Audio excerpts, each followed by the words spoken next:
Welcome to the Dojotalkpodcast. Please remove them shoes before entry. The master is here, and you still have not taken off your shoes.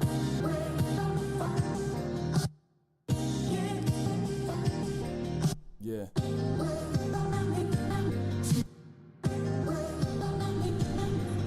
Go. Living every day to define man's mission.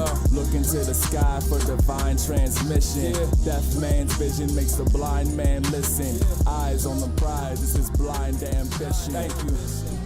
Welcome to another edition of the Dojo Talk Podcast. I'm your host, Serial Sensei. We are on episode number 104. I am, of course, joined once again with my co-host, the Anti-Cool. What's going on, man? I'm doing good. Welcome to the Peppa Pig Appreciation Hour. For all our UK viewers. I died when I saw that screenshot. Like I just log onto Twitter and I go to the search thing and it's a moment. It's just a bunch of British people cursing at Channel 5. I would be livid. I'm trying to watch a tension fight, and you gave me Peppa the Pig? Well, no, it was Gegger Mousasi, Rory McDonald. Oh, I couldn't remember which card it was. That is, ooh, boy. This is what happens when you stretch 6 fights into like 4 hours. But Peppa though, like it was reruns. This was early in the morning over there. Oh, so they had to get their early morning cards. Yeah, you got like all the 6-year-olds who get up before their parents. They gotta be occupied, so they just turn on Peppa Pig. Oh man, yes. Shout out to you guys for enduring the those hardships.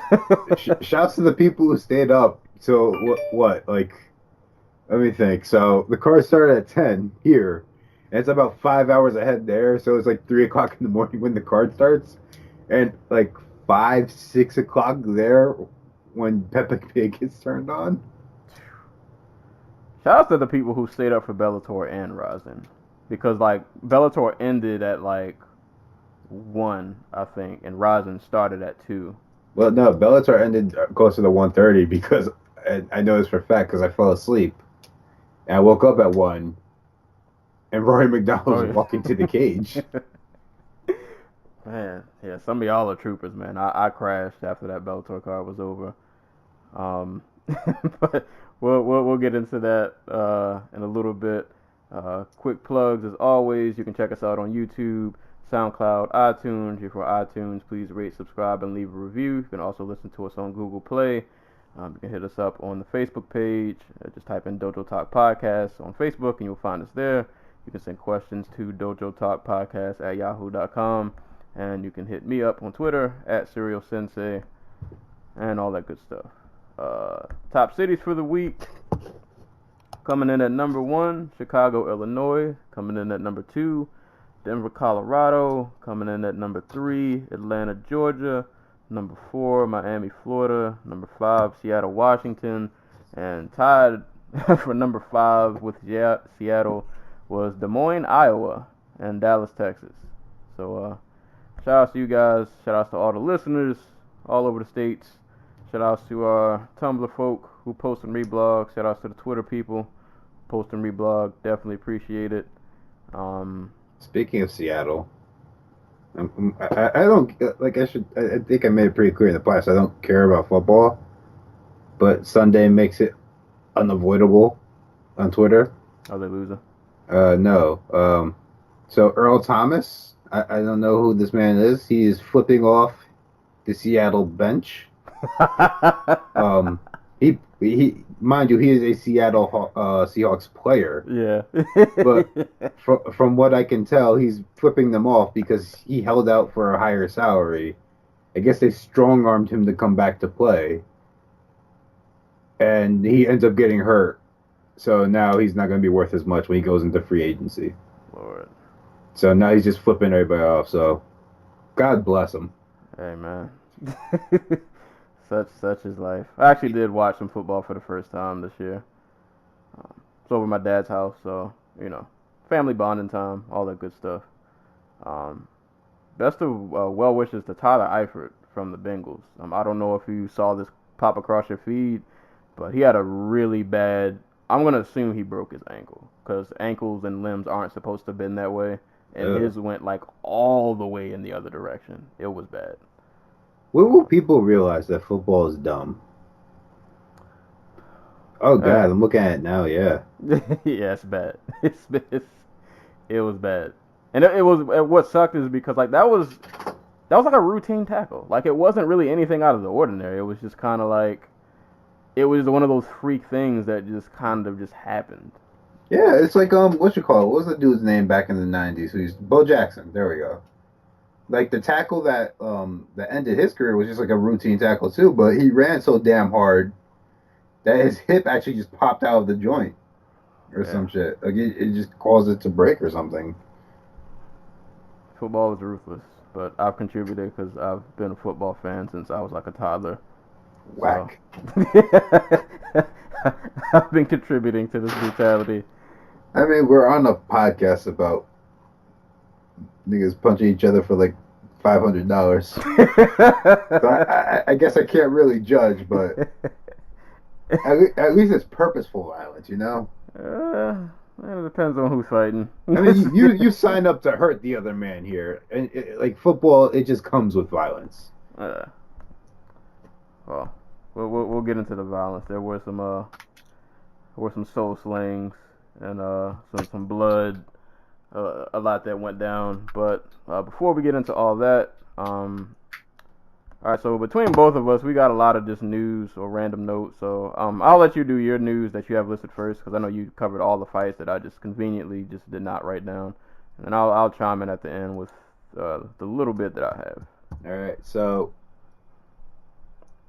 I don't know if we mentioned his name like 3 times in 3 episodes in a row or something, but and he just appeared from the mist. But we finally have a date for Brent Primus' first title defense. He's gonna be fighting Michael Chandler again. It's gonna be at Bellator 210, which, if I remember correctly, is going to be the night before Bellator Hawaii. And this is on December 14th. So mark those calendars. Historic rematch. Plenty of time for this fight to fall apart. I mean, plenty of time to find out that Brent Primus is like 3 children in the turncoat. Also, with the news that he is back, technically for real, because he's a snitch. The UFC is targeting John Jones versus Alexander Gustafsson for UFC 232. That's the same card, I believe, as Chris Cyborg versus Amanda Nunes. It's going to be the last pay-per-view of 2018. Nothing set in stone. I actually doubt Jones wants to fight. Not going to lie. Not because I doesn't think he will win. It's just like, it's a pain in the ass. You know what I mean? See, I feel like he's known about this for a while. I have a sneaking suspicion that, like, on the low, he kind of knew this was going to happen, but they had to go through the motions, so he's just been secretly getting ready. Mm-hmm. I think it's possible. I mean, like, who else would he fight? Yeah, I mean, his options were like Gus, maybe DC at like heavyweight. DC's never going to take that fight, and I don't blame him. I can't blame DC. So what? Like, I don't know. Like, I guess it's like Gus or like Jan Blachowicz. Like, there's not really a whole lot out there for him. Yeah. But that's not official yet. They're working on it, but it does leave that question like lingering in the air. The fuck they gonna do with UFC 230, which is going to be in what, 4 weeks, 5 weeks? No pressure. I mean, I say they just go for broke and get that Tito Ortiz Dana White boxing match. Do conjunction with Golden Boy. Oh boy. Yeah. Get that warm up in before he goes to fight Duck. I mean, at this point, we might as well make that 165-pound title. I'm just saying, like, which I'm assuming they're just gonna end up doing. Yeah, I mean, if y'all don't have it by now, why not? Just why not? I mean, it wouldn't be the first time we just made a title for a freaking pay-per-view. Right. This is why we have a 145 women's division. And at least with 165, you'll get more bodies pretty quick. Yeah. Like, you'll have people flocking from welterweight and lightweight. It could be a good time. Yeah, you guys might as well just do that. Just let it happen. And you can get RDA versus Nate Diaz too, or Poirier, which is great. Also, I guess we should bring that up then.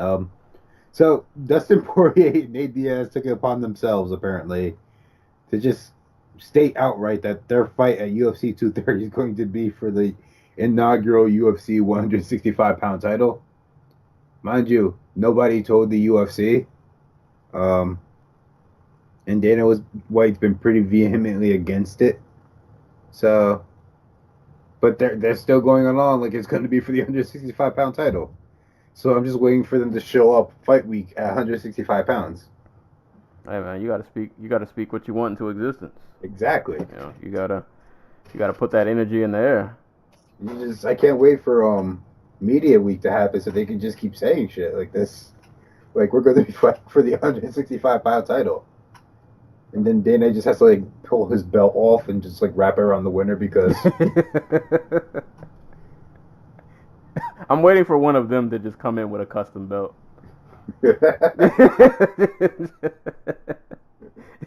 Like, their camps have already mutually agreed, you know, we got a belt design and we got a presentation set up. This is already all worked out. This would just be like a running joke that they'll have for like the rest of their careers. Yeah, they really mishandled this whole 230 situation. Like, I don't know what they thought was going to be happening around this time, like who they would have available, but it's not looking too good. Not too hot, no, not at all. Maybe Nate and Poirier knew that, and this is them trying to save the day. They're trying to get their demands met. Yeah, I'm trying to think. I'm thinking back to like late spring, early summer, and when they're laying all this out, and they're thinking like, I wonder what fight we're going to get for Madison Square Garden. Like, the only fight I could think of is maybe getting Robert Whittaker back out there if he beats Yoel Romero easy, but that didn't happen, and that was in like what, June? And so they've had plenty of time to like try and figure it out. Well, we'll see. I hope somebody somewhere knows something. Like Henry Cejudo just secretly like putting the pressure on to be like, hey, have me fight TJ Dillashaw. I can be ready in 4 weeks. I mean, to be honest, I feel like at this point, if you're a major, star, if you're one of those top tier, this is your time to start making demands. Cause dude, if you're a champion and you're healthy and you have leverage like that, go for it. Yeah, you gotta go for it. Yeah, because somebody's got to plug the spot, and I don't think they're in much unless they got some secret fight in the stash. They're not in the spot really to say no. Like, that's you need. Joe Rogan said he heard what like the main event was, and he's like, it's gonna blow everybody away. I'm like, they don't have anything that can blow us all away. They're already bringing back Brock for a title shot, but that's not going to be until like 2019. It's gonna be like GSP and Anderson 30 years later.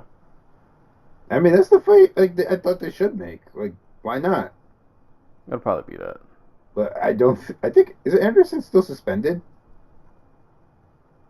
I don't know. That's a good question. So, like, and it's from the sounds of it, GSP is not, like, healthy enough to fight, so.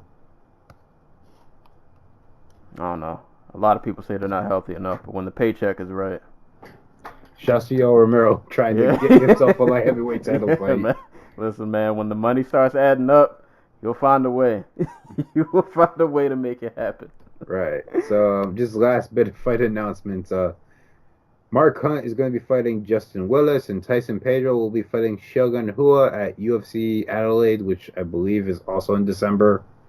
And over in boxing, we got the next date for Vasily Lomachenko. He's going to be fighting Jose Pedraza in a unification bout on December 8th on ESPN. So that's all I got for fight news. There's probably more, but I missed it. So the news I have, I don't have any actually fights announced, just like news and notes that have happened throughout the week. Excuse me.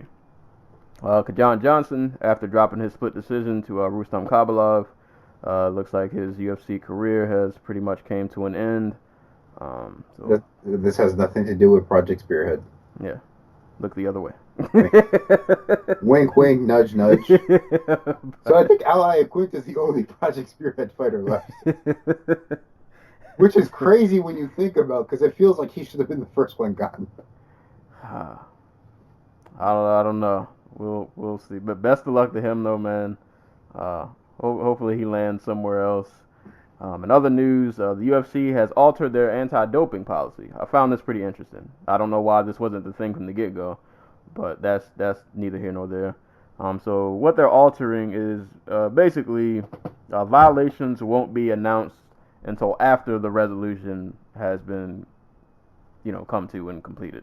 And the quote that I saw, and I didn't even write the gentleman's name down, but the quote is, "If an athlete has a positive drug test, we aren't putting them in a fight until their case is resolved.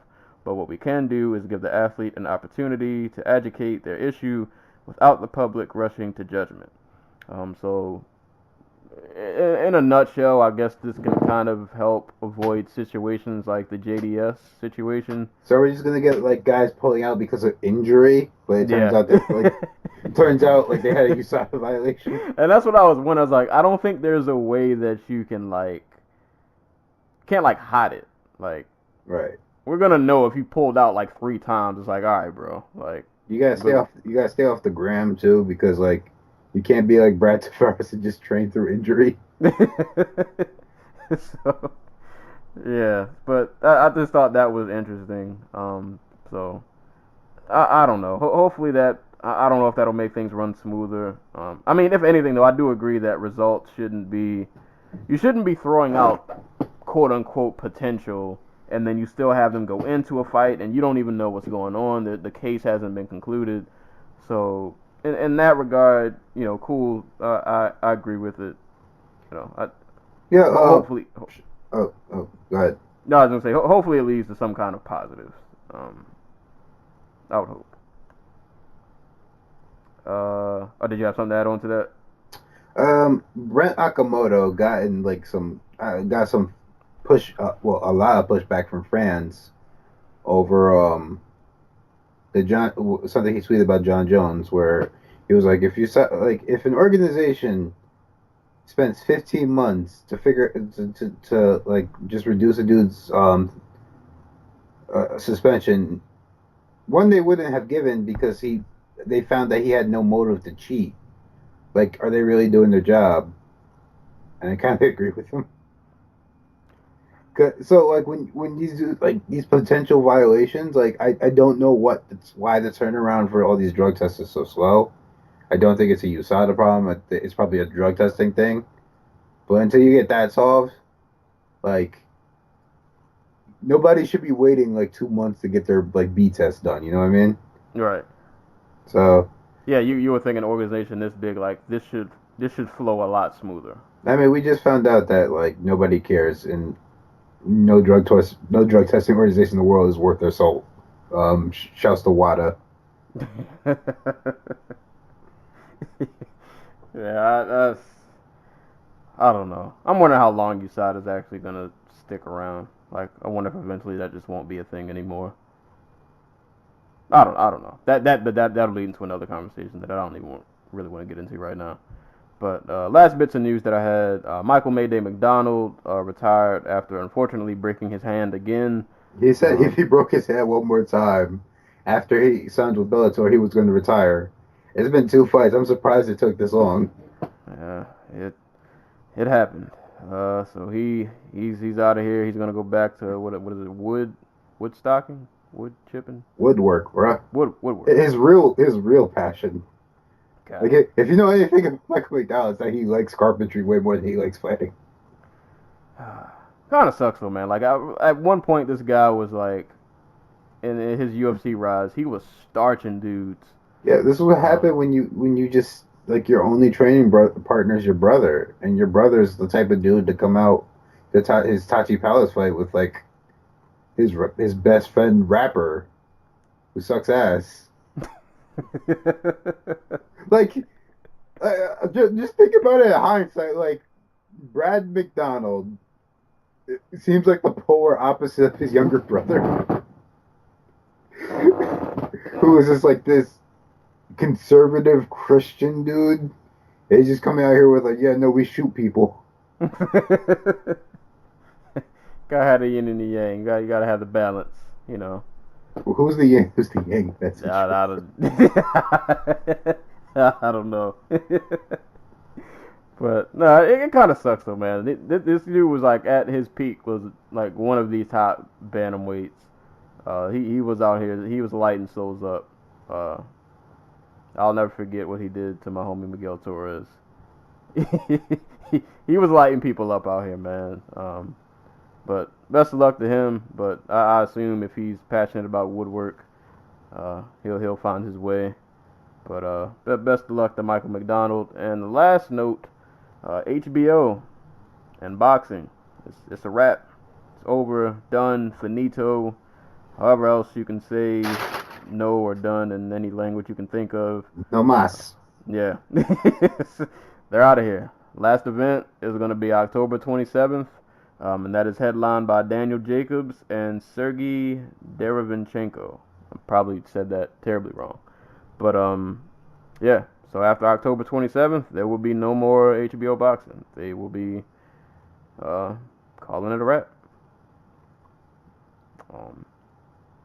So I guess would that just leave Showtime and ESPN and Fox and DAZN, like and ESPN Plus, like this is a loss for boxing. Don't get me wrong, but in 2019 there will be more money spent on the televised and streaming rights stuff. Well, you know, obviously streaming because streaming's very new, but there will be more money spent on boxing in 2019 from these vendors than ever before. I'm not sure how that is a function of like making good fights, but if you're a boxer and you're heading into free agency in like 2019, like you are, and you're like a world champion, like the gold is right in front of you. It's like right in your face. Like there's gonna be somewhere upward of like $200 million spent on the sport. Yeah. There'll still be options. I guess it will kind of, well... It will suck that it'll be spread thinner than it already was, but at the same time, if you've been getting HBO and Showtime, and you're not fortunate enough to live in a place where you can, like, pit cable providers against each other for free HBO or Showtime, you've been paying for them for a while now. You know what I mean? Right. Yeah. And it's just one of those things that just kind of like HBO and boxing have just been around for so long. 45 years, bro. Yeah. 1,000 fights. And now you'll wake up after that October card and that won't be a thing anymore. No, but just HBO will be just forever Game of Thrones spinoffs until they catch the next wave. Yeah. But as you said, though, there'll be more options. You know, there'll be more room somewhere. But boxing fans are gonna have to learn how to use the internet. Which sounds mean because there are a lot of boxing fans on the internet, but like your casual boxing fan is not somebody who like I think we talked about this when the last Pacquiao fight was going on ESPN Plus, and like Dan Rafael and like ESPN Plus, their Twitter accounts were just like, how do I get this on my TV? Like they were just spammed with those messages. Yeah, man, you guys are gonna have to get savvy. Have to roll over to DAZN and all these other little online platforms to get your fix. Like boxing's fans are like the last people to not know what Netflix is or how it works. Well, just a tip to you guys. If all else fails, if you know what an HDMI cord is, you know, if you can get it on your screen on your laptop, just plug your HDMI cord into your TV. Hopefully your TV is new enough that it has an HDMI cord. If not, whip out those old, what is it, red, yellow, and white video cords. Yeah, figure it out. If you still have a red, yellow, and the AV cords, you know. Oh man. Like I imagine they all have like the big box set TVs that are like that take up like half your living room. And They still turn into like Channel 3 to play PlayStation. Like you leave them on too long. The temperature in the room goes up like 10 degrees. Oh man, if you guys are younger, you don't understand anything we're talking about. But those were good times. Those were good times. But we have since moved way past that. Oh wait, no, go continue. I just read something that fucked up my day. Oh boy. I mean, it's about he who will not be named. I think we should do it. Oh, it's Kanye. Oh no, okay. No, Yeah. no. We're good on Yeezy. He's He wants to abolish the 13th Amendment. Yeah, I saw that earlier. I kept scrolling. I just kind of kept moving on. Oh. Yanni never came out anyway, so.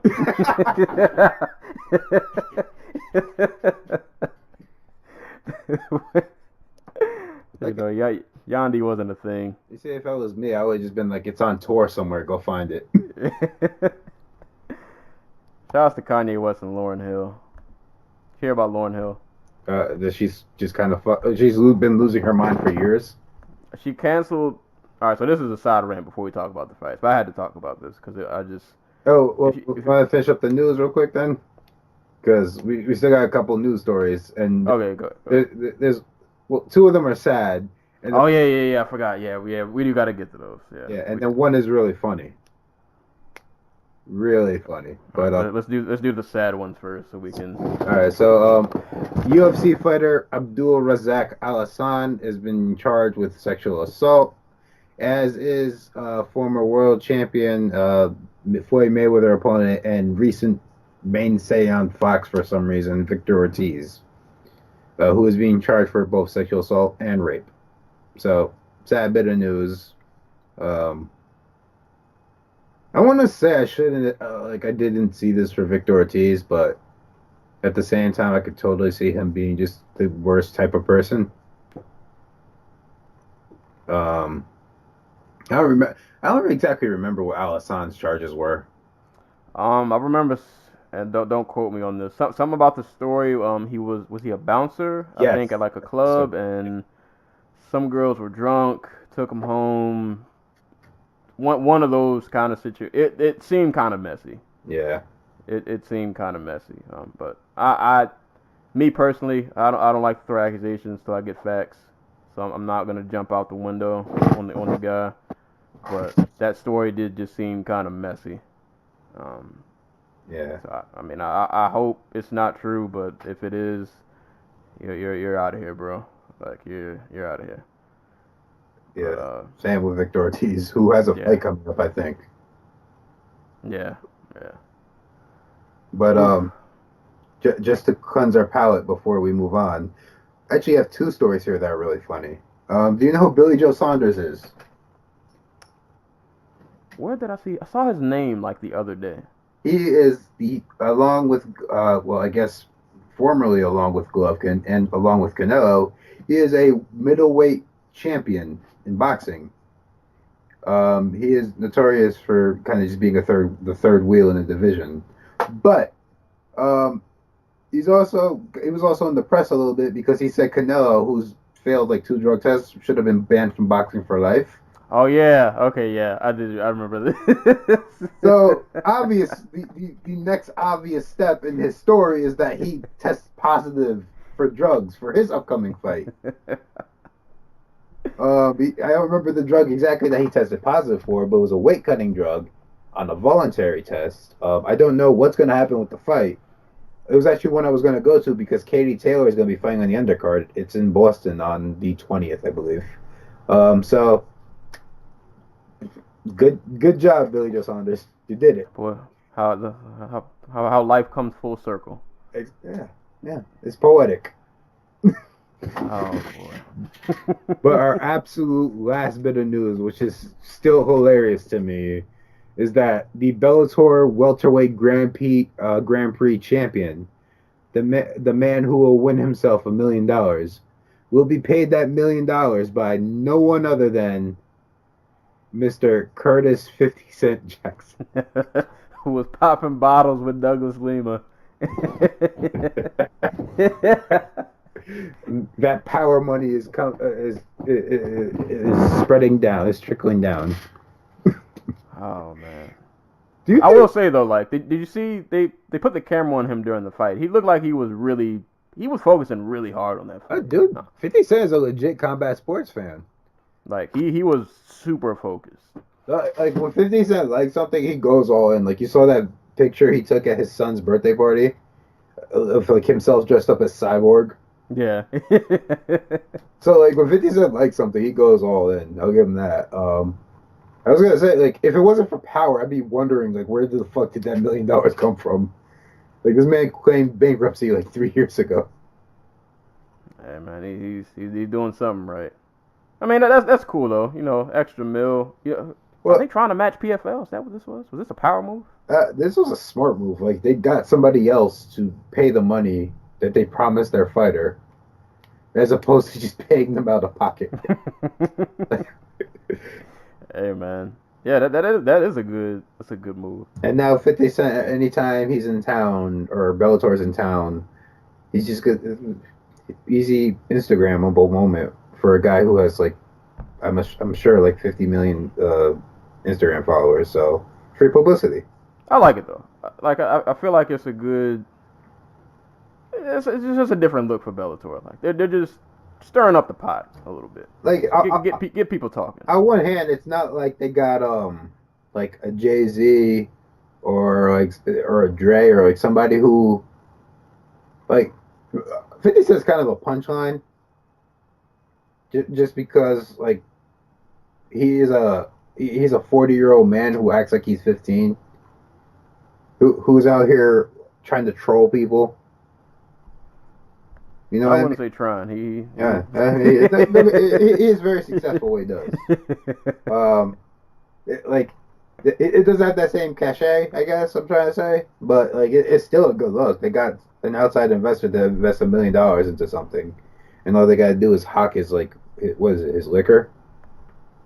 Yeah, it's not a bad trade. So I wonder because the funniest fucking thing during the whole Bellator card was hearing, who was it? Was it Ranello? Yeah, say get the strap. Get the strap.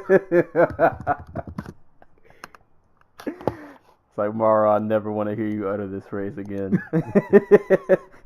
Delete that from all the little notes you got on the table. His apparel line, get the strap apparel, which I've never seen anyone ever wear. Oh man. That's funny though, but you know, shout outs to Bellator out here making moves. You know, trying to spicing things up a little bit. I'm looking at it now, and it's just 50 Cent with like his the typical like New York jacket on that says "Get the strap," and one is with him with a pistol, and the other is with a water gun. I just hope somehow that $1 million doesn't somehow disappear at the end of the tournament. 50 Cent was just like, just kidding. That would be the ultimate troll. Oh man. 50 Cent's like, Viacom, y'all can fuck off. Right. Oh man. But I guess that's I think that's all for news. News and notes? Yeah, that's it. Yeah. News and notes throughout the week. I was gonna elaborate on the Jones Gus thing, but I'm gonna give it a while. I'll give it a little bit before I actually really dive into that fight. But quick Lauryn Hill story that I saw. If you're buying tickets for Lauryn Hill in 2018, I don't know what you're doing with your life. You're playing yourself. Yeah. Listen, man, I love the Fugees, the score. You know, I love Miseducation of Lauryn Hill just as much as the next person. But I would never pay to see Lauryn Hill in concert because there's like an 80% chance she won't be there. She canceled, so she cancels a show in Houston, and I want to say this is a part of like the 20th anniversary for Miseducation. I could be lying, but I'm pretty sure it's not just a regular tour. Like it was to celebrate something. She's on tour with some other people, whatever. She had postponed like 5 or 6 shows. But this Houston show, she postponed or canceled because she had a cold. Which, all right, it happens. Whatever. You got sick, I guess. But to put things in perspective, it is September. At the time of this recording, it is September 30th. She postponed this Houston concert until like May or August of next year. I don't know what kind of cold you got that, I mean, I've been sick before, a week or two. Does she got dates coming up, or like? Yeah, like, she's, according to the schedule, she's supposed to be pretty busy. Maybe that's it. But May? You might as well just not come back, like. Yeah, just get the people their refund. Yeah, give me my refund. I don't want to see you again May next year. I'm out of here. Give me my $60 or how much ever. I don't know how much you pay to see Lauryn Hill. So, like, how many years ago was this? I can't even remember. I was like one of my first 2 years in college, or maybe my last 2 years of high school. I went to Rock the Bells. I think it was the one headlined by Nas. So it was at Governor's Island up in New York. But the two main like co-spots on the billing were Snoop Dogg and Lauryn Hill. So Lauryn Hill doesn't end up showing up for her set. Like, so we're all sitting in the crowd. Mind you, there's no seating. So by sitting, I mean we're all standing there. There's no music. Like, fuck all is happening. Like, an hour later, Snoop Dogg hobbles onto the stage.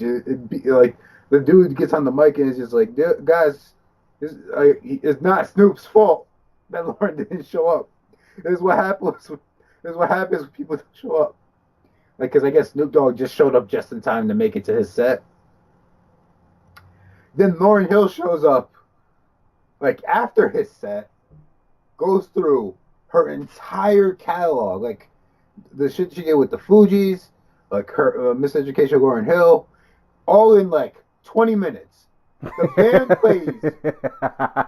Like, here's the thing: the band doesn't change. Like, they just play the one song. I'm not even sure it's like a song from any. Like, it's just like just an arrangement they have for concerts. And she blitzes through 20 minutes of her stuff and then leaves.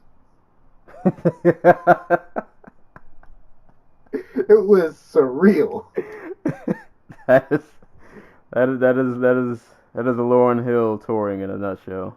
From what I've heard from secondhand accounts. Like, I'm sure she's great when she's Yeah, like, I'm pretty sure, like, when she's on, she's probably on. But like this woman left recording for like 20 years for a reason.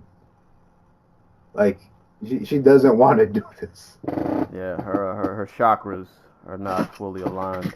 She wants to sit at home with the Marley brother that isn't Damien. Which one is she married to? I have no. She wants to sit at home and like just I don't know. Lauryn Hill's been aligning her chakras for like 30 years, and they're just not aligned yet. So you guys are just like, I seriously don't know what Lauryn Hill does when she, like, now that she's free, besides not pay her band members. I don't know. Shouts to Robert Glasper.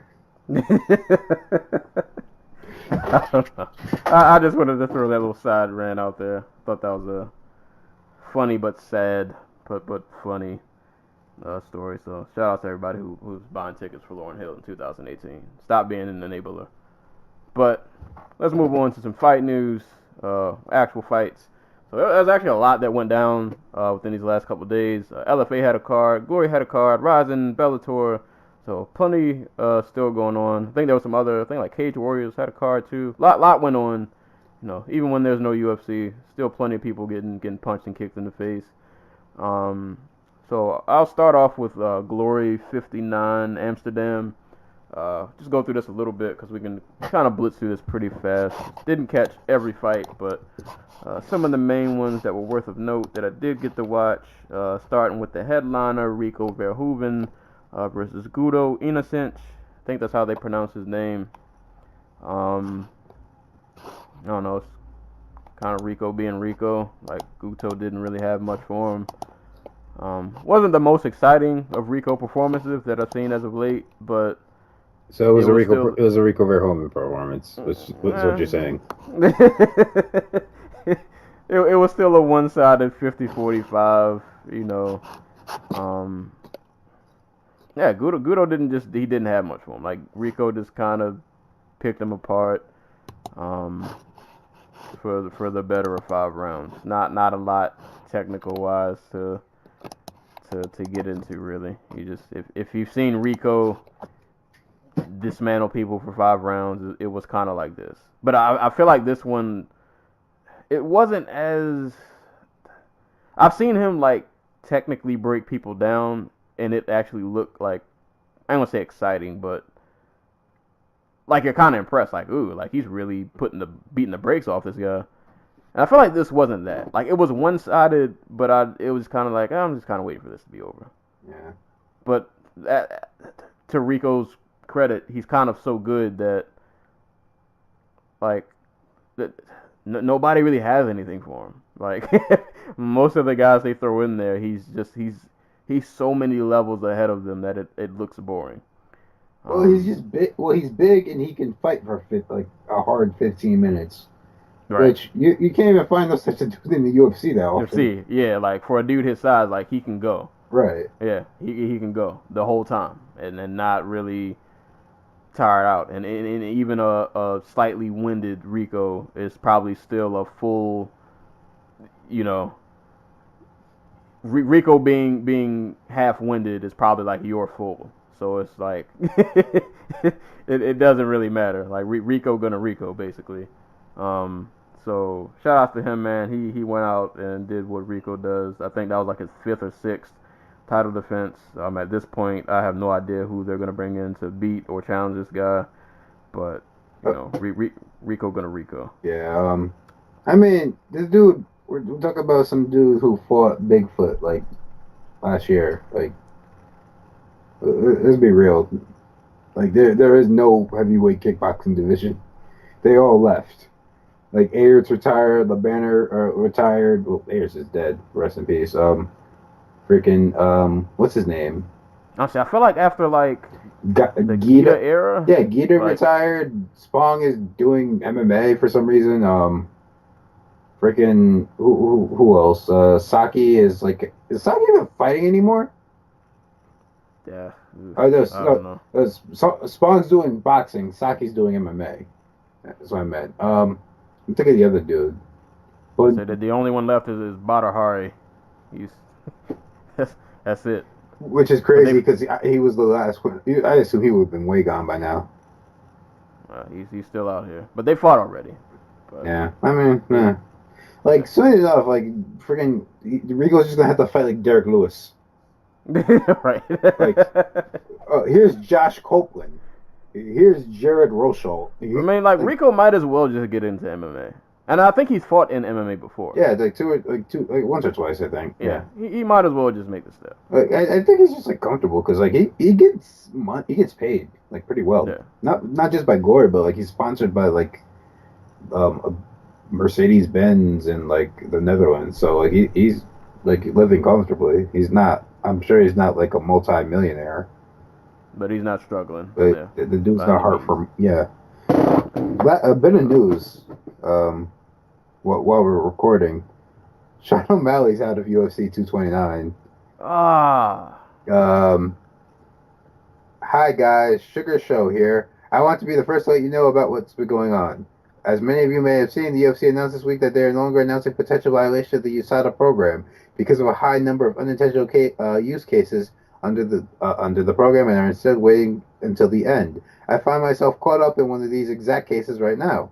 Even under the new policy, my case would not be public right now. I feel it's important to be upfront and honest with my fans about why I'm not fighting next week. Are these guys going to show up for cards and just like nobody bothered to tell the audience that they're not fighting? If O'Malley had not said anything, nobody would know until like he didn't show up for an interview this week, right? Yeah. It's crazy because I was just listening to an interview with him, and they were asking him about his foot injury, and he was like, "Yeah, you know, My foot is it's pretty good now. Like he was saying, like he's not running on his foot, but he can pretty much do everything else. And like everything seemed like it was a go. Yeah. And now we got this.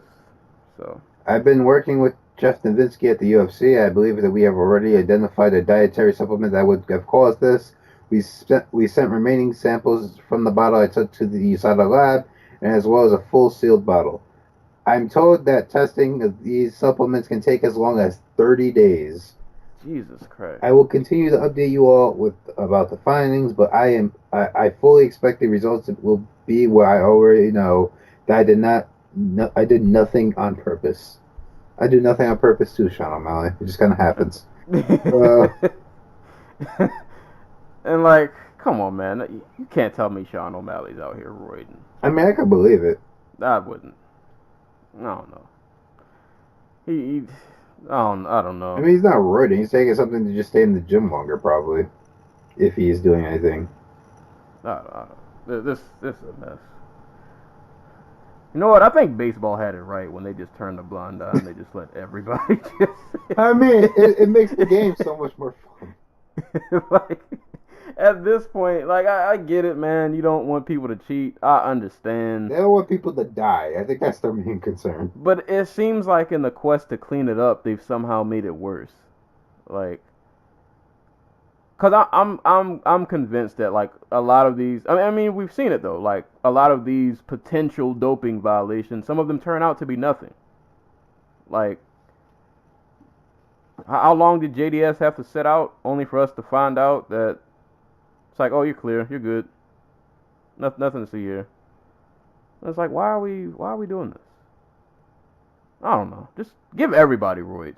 Just I don't know. Make it mandatory like this is the WWE. Right. like no no more flyweights, no more bantamweight, no more featherweight, lightweight, welterweight. Everybody's just a heavyweight. Right. It just seems so sloppy and inefficient the way it's.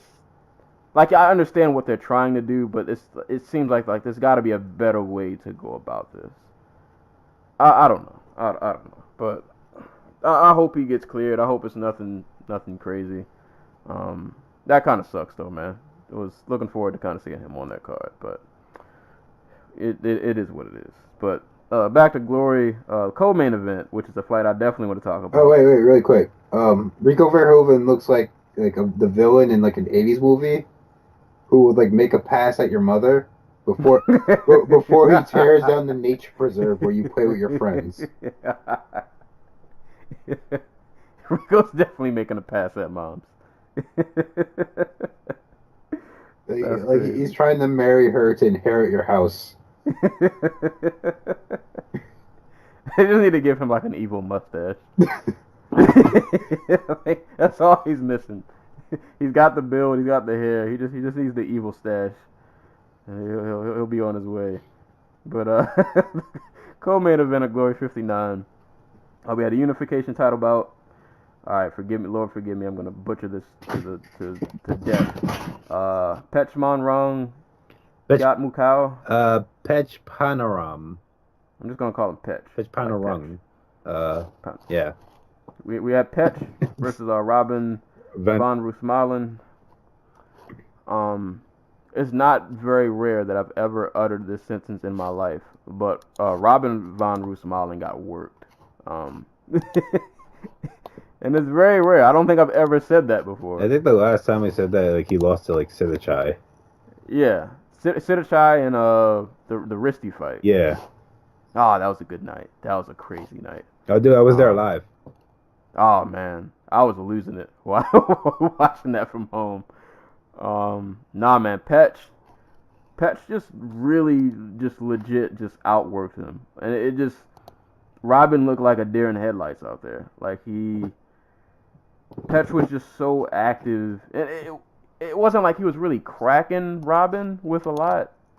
You know, not like it was a super beating and he's like got Robin flying all over the ring, you know, about to get KO'd. But it was just like constantly just throwing strikes, pumping jabs, kicks are going, body kicks. Just he was just throwing a lot at Robin, and Robin just could not. He just couldn't get anything going. Like it was like he never got started the entire fight. Yeah. I thought this is a rematch from their God, I can't remember when the first fight was. Not too long ago. It might have been last year. Yeah. I thought Pitch Panaram won that fight too, if I remember correctly. So I don't know, just vengeance, because he won every round. Oh yeah, clearly. Yeah, this fight was not close. This fight was not. But by like the third round, I was getting nervous. Like, Robin, man, you gotta Pick it up. you gotta do something, bro. Because this guy's giving you the business right now. But nah, man, shout out to Petch. He that's about as dominant as you can get without like getting a knockout. Like, he worked him, just pure output. And Robin had no answer. Moving on down the card, these next two fights I didn't see, but I'll mention them anyway. Jamal Ben Sadiq TKO'd D'Angelo Marshall. Tajani Betsadi defeated Christian Baya. I wish I would have watched that, because Tajani is pretty good from what I remember. But the super fight series, two fights that were mentioned. One of the meanest KOs you'll see all year, man. Michael Dutt was a Dutt. Was Dutt or Dutt? Michael Dutt KO'd Murad Bazadi into another planet. I think he caught him with like a slick right, and he just like, it was like instant death. You know, if there were no ropes there, he would have fell head first onto the ground. Yeah. It was bad. Like, it was. Dude did the full face grind along the post on the way down. Yeah. Like, the post caught him, and his face literally just slid all the way down. So that was nasty. Yeah, that was an instant RIP. Just blatant disrespect. Yeah, that was I ain't saying that's KO of the year, but that'll make like a top 10, top 15 sleepage list somewhere. But yeah, shout outs to Michael Dutt. And the only other fight I'll mention that I saw, welterweight Super Series, Murthel Groenhart, Muhammad Jiraiya. So like the first round was like kind of measured, and then in the second round, Groenhart just went into like a Wolverine berserk mode and just unloaded on Jiraiya until he killed him. Like, he just. It was like playing a video game, and in the second round, Groenhart just started button mashing, but he knew what he was doing. Like, he just unleashed every combo and strike that he knew and that he could think of, and Jiraiya did not make it. He did not make it. So I can't remember if that sets Groenhart up for a title shot, because I know Doombay's fighting soon. But either way, man, Groenhart went out there and he put on a clinic in that second round, boy. So if you did not get a chance to watch, go rewatch the Glory card. Lots of good fights, souls taken, all that good stuff. So that was Glory 59 Amsterdam. Moving on, Rizin 13. Shout out to everybody who managed to stay up from Bellator to watch this card, because y'all are some troopers, because I died and fell asleep. And had to catch this the next morning. I guess first of all, I hope everybody out in Japan is safe. For those who don't know, this card went through some difficulties. There was a typhoon out there. They had to switch the order of the cards. I guess so that people could leave early. I guess if they wanted to. Oh. So like the order of this card had got flipped around. But anywho. We will start with the fight that was the talk of the town, Tenshin Nasukawa, Kyoji Horiguchi, in a kickboxing match. I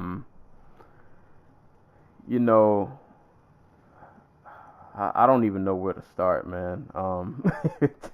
It was pretty, speaking of poetic, I think it was pretty cool that Kyoji Horiguchi, 2 weeks after his mentor Kid Yamamoto died. Goes out and has a kickboxing match against arguably the best kickboxer in Japan. Right. And I mean, to his credit, I mean, he lost a unanimous decision. Mm-hmm. He managed to get a few good strikes in. He had a few. He did really well. Yeah, he did. It was an interesting like style contrast because like Kyoji still fought like he kind of fought like it was still an MMA match. Like still same stance, still kind of those leaping kind of like in and out strikes. So it was kind of just cool to kind of see that style clash. And he definitely caught Nasukawa with a lot of good strikes. Like he definitely held his own. I guess as best as one could. He also had some double legs. He did. Some pretty blatant ones too. Yeah. Like he ran everything. He would do the leap and punch and then go to the double leg. Just kind of out of instinct. But no, I mean he held his own. But man, tension is, and we spoke about this before we started recording. Tension's one of those guys that like there are just certain people on this earth, I believe, who were just their purpose on earth is to fight. This is what they were born for, and he's just one of those guys. Like this is what he was made to do. Like if you just watch him fight, he just Horiguchi's a pretty nimble, pretty nimble guy. Nasukawa moves like he's not even on the same like. They move like they're doing different sports. Right. Like he moves like I don't know if any of you guys. It's like a Dragon Ball Z moment where like Goku does Kaioken and it's like times 100 and he's just like a blip on the screen. Like that's what Nasukawa does. Like he moves so fast, but it's so like efficient and pinpoint. Like props to Horiguchi who like he got caught with like a head kick and he made it through that. Tension did one of those little rolling. Was it a rolling thunder? He caught him with some kind of. He landed. Landed. And immediately got up and proceeded to continue punching. Like he was getting off. Like he kind of did what Tension does. Man, this dude is amazing to watch fight. Man, He has like technique. He has power. He has speed. He has awareness. He has poise. When he gets in rough spots, he never looks rattled. Like, dude is he is on another planet. And that last round, man, if that last round would have lasted about another 30, 45 seconds, I think Tension might have got Horiguchi out of there. Oh yeah, like he was he was not all there when the bell rang. Yeah. Tension was unloading. Like he was unloading at the end of that fight, and yeah, Horiguchi got saved by the bell. He was definitely about to be out of there. Yeah, man, this beautiful performance from Tension. But shout outs to Horiguchi, like you said. Considering just all the circumstances, I'm pretty sure this week for him has not been the best week. And he still went out there. He still performed. He still held his own. Nothing to hang your head and be ashamed about. And it was cool to see that. I don't know if you noticed. It looked like he was having a blast out there. Oh, absolutely, dude. He was literally smiling for like a quarter of the fight. Like he was having a blast out there. I don't know if him and like Tension Nasukawa are like boys, like close or anything, but like. They have trained together in the past. Like they're not. I wouldn't say hostile, but you know what I mean. Like, so it makes sense that like he's out there with somebody he knows and.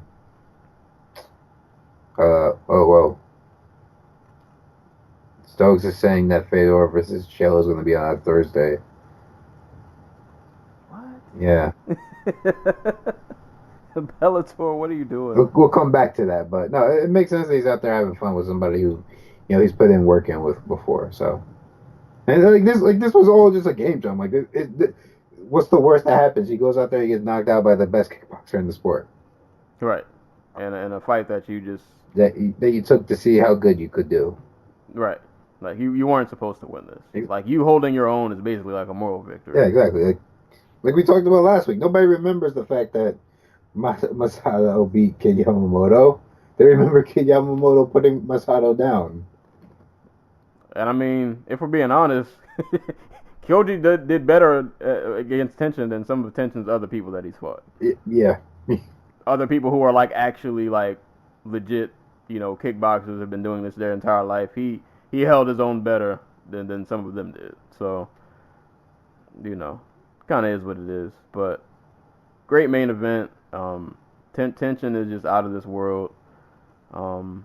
But shout out to Horiguchi. I'm glad this fight did happen. It was fun to watch. Stokes said, never mind, it's on Saturday. No. All right. False alarm. I'm about to say they're trying to take that PFL slot. But, Tenshin Nasukawa defeats Koji Horiguchi via unanimous decision. So I guess we'll kind of skip around this card because we didn't catch all of it, but there are fights worth of note. Jiri Projaka caught Jake Hume with a right hand. He was never the same after that. I've definitely seen Jiri fight before, but has he always fought like that? It was really weird. Yeah. He had a lot going on. Yeah. it was like a bootleg version of what Horiguchi does. Yeah, like he was doing, and I didn't notice it until like halfway through the fight. Like his movement just like that. He still uses a movement coach. He's probably one of those guys. He's got like the last remaining movement coach from when that was a fad that lasted for like 6 months. I mean, Ito Portal still works for Connor. Jesus Christ.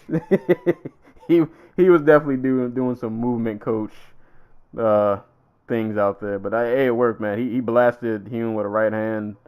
Hume ended up getting back up, but he just ate too many strikes. He wasn't all there, so that was kind of the end of that. Darren Cruikshank and Diego Brandao.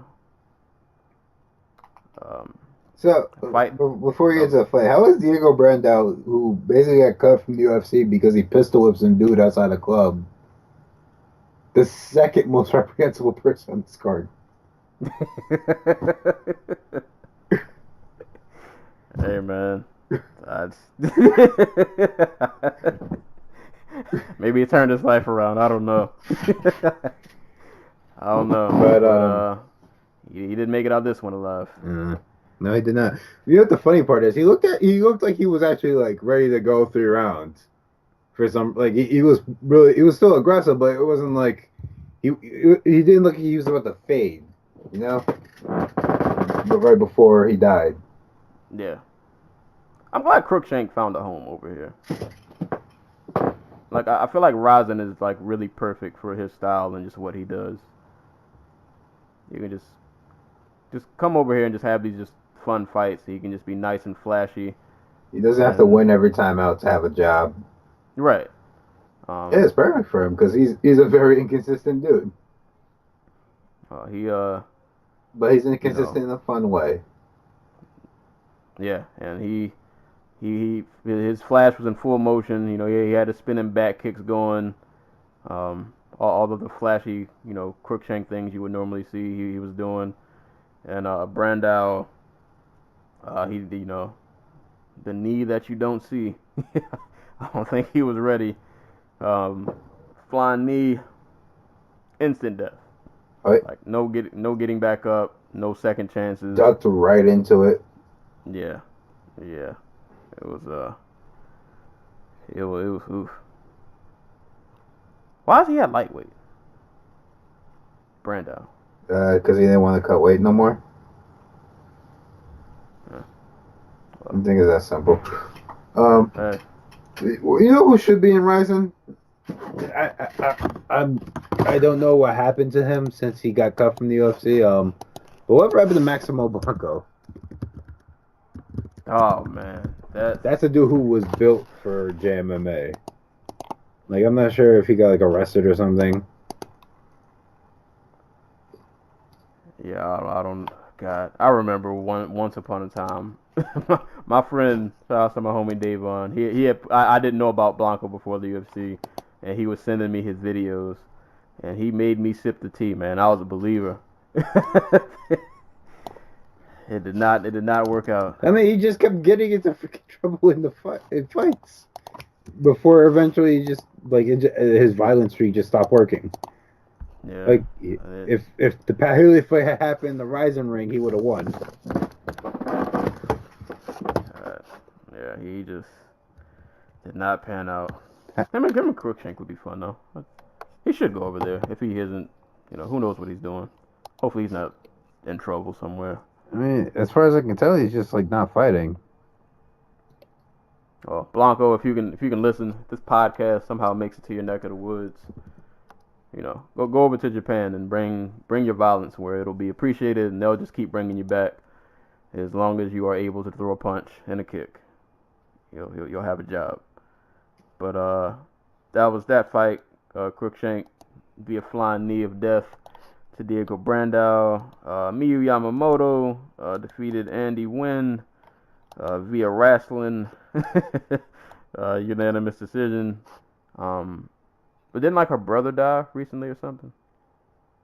She's Kid Yamamoto's sister. Oh yeah, she is.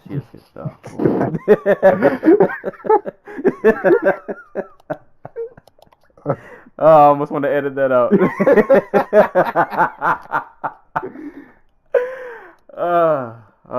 Don't pay me any mind. What was really cool was after she won the fight, she was dropping the back for an armbar when the bell for the third round rang. And she just kind of falls back and leans back, and you see her point up at the sky and just start to cry. It was really touching. She went out there. And it seemed pretty one-sided. I didn't watch the whole fight. I kind of fast-forwarded through it because we were about to record. But the gist of the fight seemed to be, I'm just going to take you down because you kind of can't stop me. Yep. I mean, that's all her fights. She takes them down, and they either submit her or she grinds them out to a win. And that's what she did. This was a rematch, by the way. Wynn armbarred her in their first fight. But she was able to come back and get the decisive win. So, props to her. She's out here doing that at 44 years old. Hey, that's what's up. So, shout outs to her. Next fight, Mirko Cro Cop, Roque Martinez. Fortunately, it ended via doctor stoppage. This was a heavyweight fight. I guess you could say. I will say this: Roque Martinez fought a very good fight. Yeah, he's a decent heavyweight. He can, for a man his size, he can move a little bit. He can throw. He can throw pretty decent combinations. I was kind of disappointed that they stopped this, and I guess it was because the blood just wouldn't. Yeah, because it didn't look like the cut itself was really that. They're not a big blood sport country. Yeah, because for those who didn't see the fight, they had a moment where I think they were in the corner, and Cro Cop blasted Martinez with a nice short elbow, and it kind of cut him on the very right by his hairline, and blood started trickling down to his face. The cut itself didn't really look that bad, but I guess the blood just wouldn't stop flowing, so they stopped it. In round, actually that was still round one actually, when they stopped it, and it seemed like it was on its way to a decent fight, but somewhat of an anticlimactic finish. But good win for Cro Cop. He's still out here at however old he is. Wasn't this his first fight in the? They didn't first fight since he retired. 6 months ago, 9 months ago. No, see, I don't even keep track of retirements anymore. Yeah. This is either his first or second fight since he retired, basically. Because he was supposed to fight at. No, this was the second fight because he was supposed to fight Roy Nelson at in May. Pulled out with an injury. But they wanted him to face the winner of the heavyweight tournament or something. I can't remember. It's been a minute. But yeah, he fought last December, New Year's Eve. So he's still out here handling business. I'll mention quickly, even though I did not see it, Ayaka Hamasaki defeated Mina Kurobe via Kimura. I didn't see the fight, but I saw just like a picture of the Kimura, and it looked pretty nasty, like she was about to yank her entire arm off. So shout outs to Hamasaki. I will let you commentate this Bob Sapp. Yeah, I'll let you take this. So I guess domestic violence prosecutor, defender, or whatever need money too. So Bob Sapp took another fight. How do you describe the indescribable? Like Bob Sapp fought. After like 30 seconds, this gentleman, Osuna Arashi, was wailing on him in the corner, like just like straight, flappy left and right hooks. that on any other night would have been enough to stop Bob Sapp, because Bob Sapp would have turtled up, crawled into a little ball on the ground, and just gave up and gone home after he got paid his money. That's not what happened. He curled up into a ball.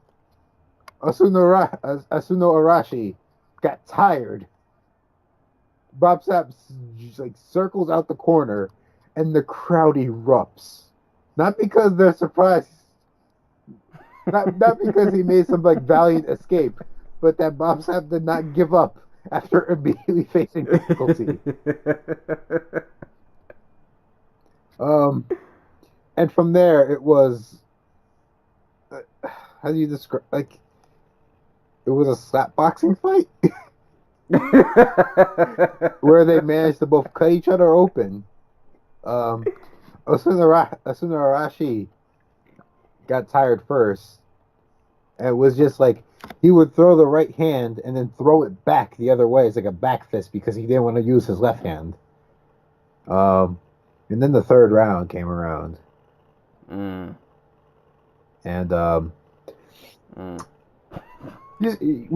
y'all gave so much shit to Kimbo and Dada, but at least they tried, Like, maybe Dada got knocked out by gravity because he threw a punch too hard and missed and just fell over.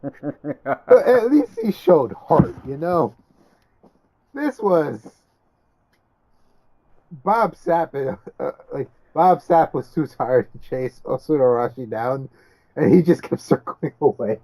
And at one point, they were just staring at each other for a solid 10 seconds. And like, this is and this isn't even an exaggeration. They literally like they get stopped. It was like at that moment they both were second guessing like everything. Like, why are we here? Do we really need to do this? Remember that like the gift that was going around after the Andrei Arlovsky Frank Mir fight, where it was just both of them staring at each other, and then like at the bottom they had the little Xbox thing that said player controller not plugged in. It was like that, except the angles, like the angles of from like the photo, from like the video work was just like, oh, this is a really tense moment. But you could just tell on their face that they were too tired to walk towards one another, and they didn't want to fight anymore. I feel like they were both looking like, why don't you just go down and then I can win? And then Bob was like, no, why don't you go down so I can win? My first thought when I watched that clip was, oh, they're powering up. It's time for the final attack. Like, I guess man. Bob Sapp credit. He was actually trying to like throw punches. He was just too tired to like actually, do anything except walk forward. Osuna Arashi was just like, I don't want to fight no more. I hit him with everything. I'm really tired. Like, I'm gonna just circle away anytime he tries to come forward. Like, this is worse than Houston Alexander Kimbo Slice. Oh yeah, this was much worse. Like, this, like when we say they literally stared at each other for like a good 10 to 15 seconds, that is a literal statement. Like, they stopped and they looked, and it was just, they were just like, what are we doing with our lives? Right. Oh, and did we mention this led to Bob Sapp winning via unanimous decision? His first win, I believe, in 7 years. I mean, So I'm assuming like somebody backstage. So Bob, you have to go out there and win.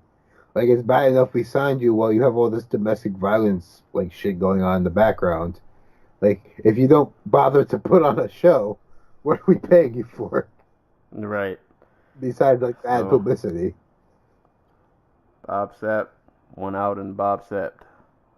Like, oh my god, I'm watching it again and like like they're not even in the stands, they're just staring at each other. Right. Like hands by the wayside. Hands by the way, Like- just glaring and like breathing really heavy. Bob Sapp's just like lurching forward. Oh, if I can find a still pic, that might be the picture of this episode. Please. Oh god. I even mentioned if with you- like 16 seconds left in the fight, the referee gave them both yellow cards. I didn't know that. So they lost like a percentage of their purse. Oh man. Yeah, if you guys didn't watch that fight. Oh my god, Bob Sapp faking his right hand. I forgot about that. He was trying to like hit him with the jab, so he was just like pumping out his right hand. But it was literally as slow as humanly possible. Oh, And it wasn't boy. even at him, it was like to the left, to the right of him. So he would just like throw it to his right and then throw a jab. That might have been the most heavyweight fight of all time. This is an MMA classic. Yeah. Like Well, this is on Mount Rushmore with Kimbo and Kimbo Dada, Kimbo and Houston. This is all the Kimbo Slice fights. Yeah, this is up there. This was one for the ages. All the weird JMMA fights. Like Jesus. like this one. This is why we love the sport. We get moments like these that you'll cherish forever. Get people like Tenshin Nasukawa and Kyoji Horiguchi, who exemplify the best of the sport, facing off with in the same ring on the same night as shit like Bob Sapp versus this sumo wrestler. Hey man, you gotta well rounded is Rizin. But that was that fight. The crowd was into it. Yeah, they love Bob Sapp. They shouldn't. But for some reason, the man is a treasure. I will never understand it, but hey, man, It's all in the smile. That goofy ass smile. The last fight, I guess, I mentioned Manel Cape won via a rear naked choke against Yusaku Nakamura. I did not get a chance to catch this fight though, but Manel Cape's cool, so I figured I would throw that in. Yeah. It was a good fight. All right, I watched it. So- he bloodied up Nakamura and had him like bleeding from the mouth, but he also choked him out along the ropes. So when they went like he was Nakamura went unconscious. So when the ref stopped the fight, Nakamura's head is like leaning up against the ropes with his eyes wide open and blood just dripping out his mouth. Ooh, Yeah, no, it was. that was one of those fatality moments. Yeah, it was like, okay, this looks way worse than it actually was, but I kind of get why people don't like this sport. Yeah, it is. It can be very savage and unforgiving. Oh man, somebody's gonna kill me for that Yamamoto blunder. I mean, you control the show, bro. I do. I could edit it out, but I take my L's. I own up to my losses. See, I would have made us record the whole fucking show. Especially after we just gave this man a whole tribute last episode, and I just completely. Oh, also, shouts to Rizin for their Kid Yamamoto tribute, where they got a bunch of his old opponents to just talk about him. That's awesome. Yeah. That's awesome. I'm actually kind of mad I did not get a chance to see the tribute. I hope there's like a clip of that just somewhere, 'cause I didn't get a chance to catch it. Yeah, I saw it on Twitter. I'll send it to you if I find it again. Yeah, so. R.I.P. Kid Yamamoto. Please don't judge me for that blunder. Somebody's angrily typing away and unsubscribing. I mean, I apologize. why not? I mean, it's been a long day, bro. It has. It's been a long day. But that was Rizin 13. another fun Rizin card, pretty much. Like, this is what Rizin does, man.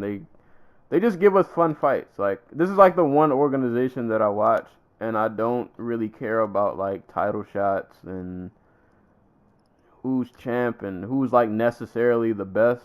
I just want to see fun fights, and this Rizin gives that to me on a consistent basis. Exactly. So that's what you want. Yeah. So shout outs to Rizin. So that was Rizin 13. Can't wait for them to do what's his name? What's the Gracie they have on roster who doesn't want to fight for them anymore? Kron. Yeah. Can't wait for Kron Gracie versus Ryan Hall. Kron and Ryan Hall. Yeah. Oh god, after he kills BJ and yeah, that's the thing. But anywho, moving on to the main event of the evening, I guess. Bellator 206, Musasi versus McDonald went down on DAZN. Why can't we just call it DAZN? No, it is DAZN, but like, why can't we just call it DAZN? It just sounds better. Like DAZN sounds like a beer commercial. I don't know, maybe some secret marketing. Maybe they think that's like what the cool kids would call it. Get in the zone. Auto DAZN. Yeah. See, there you go. Somebody on Twitter said it was DAZN corrupt.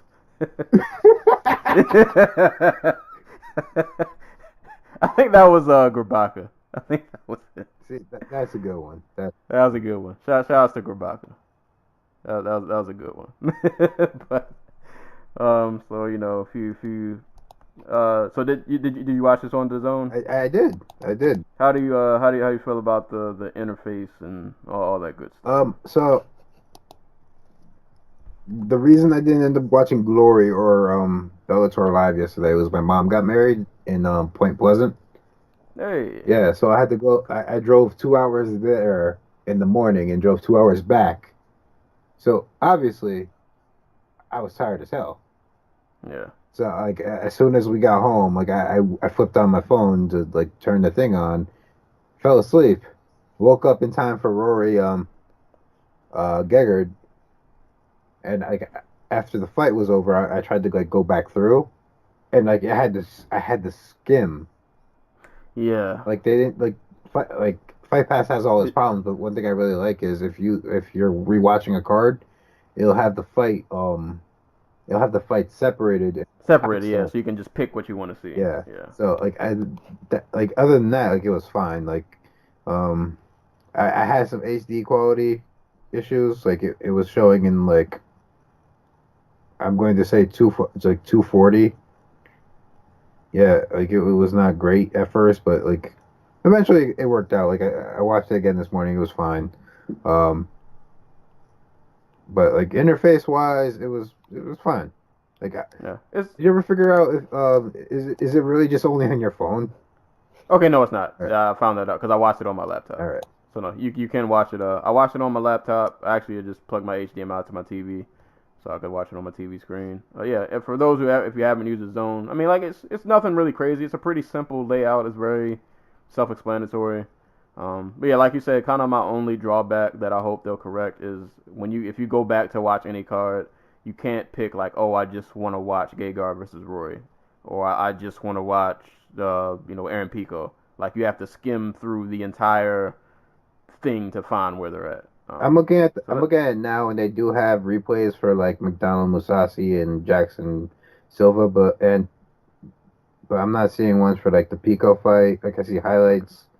So maybe they upload them later, I guess. So maybe I guess for the meantime they just give you the full stream. Yeah. And maybe at a later time they individually throw them out. But I mean, either way, it seemed pretty cool. But I don't think I'm gonna keep it because I can't pay them $9.99 a month. Paying enough people $9.99 a month.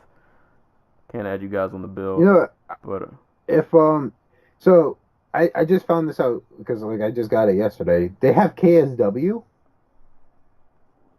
Oh. Yeah, like they're broadcasting KSW next week. KSW 45, DeFries versus Berdoff.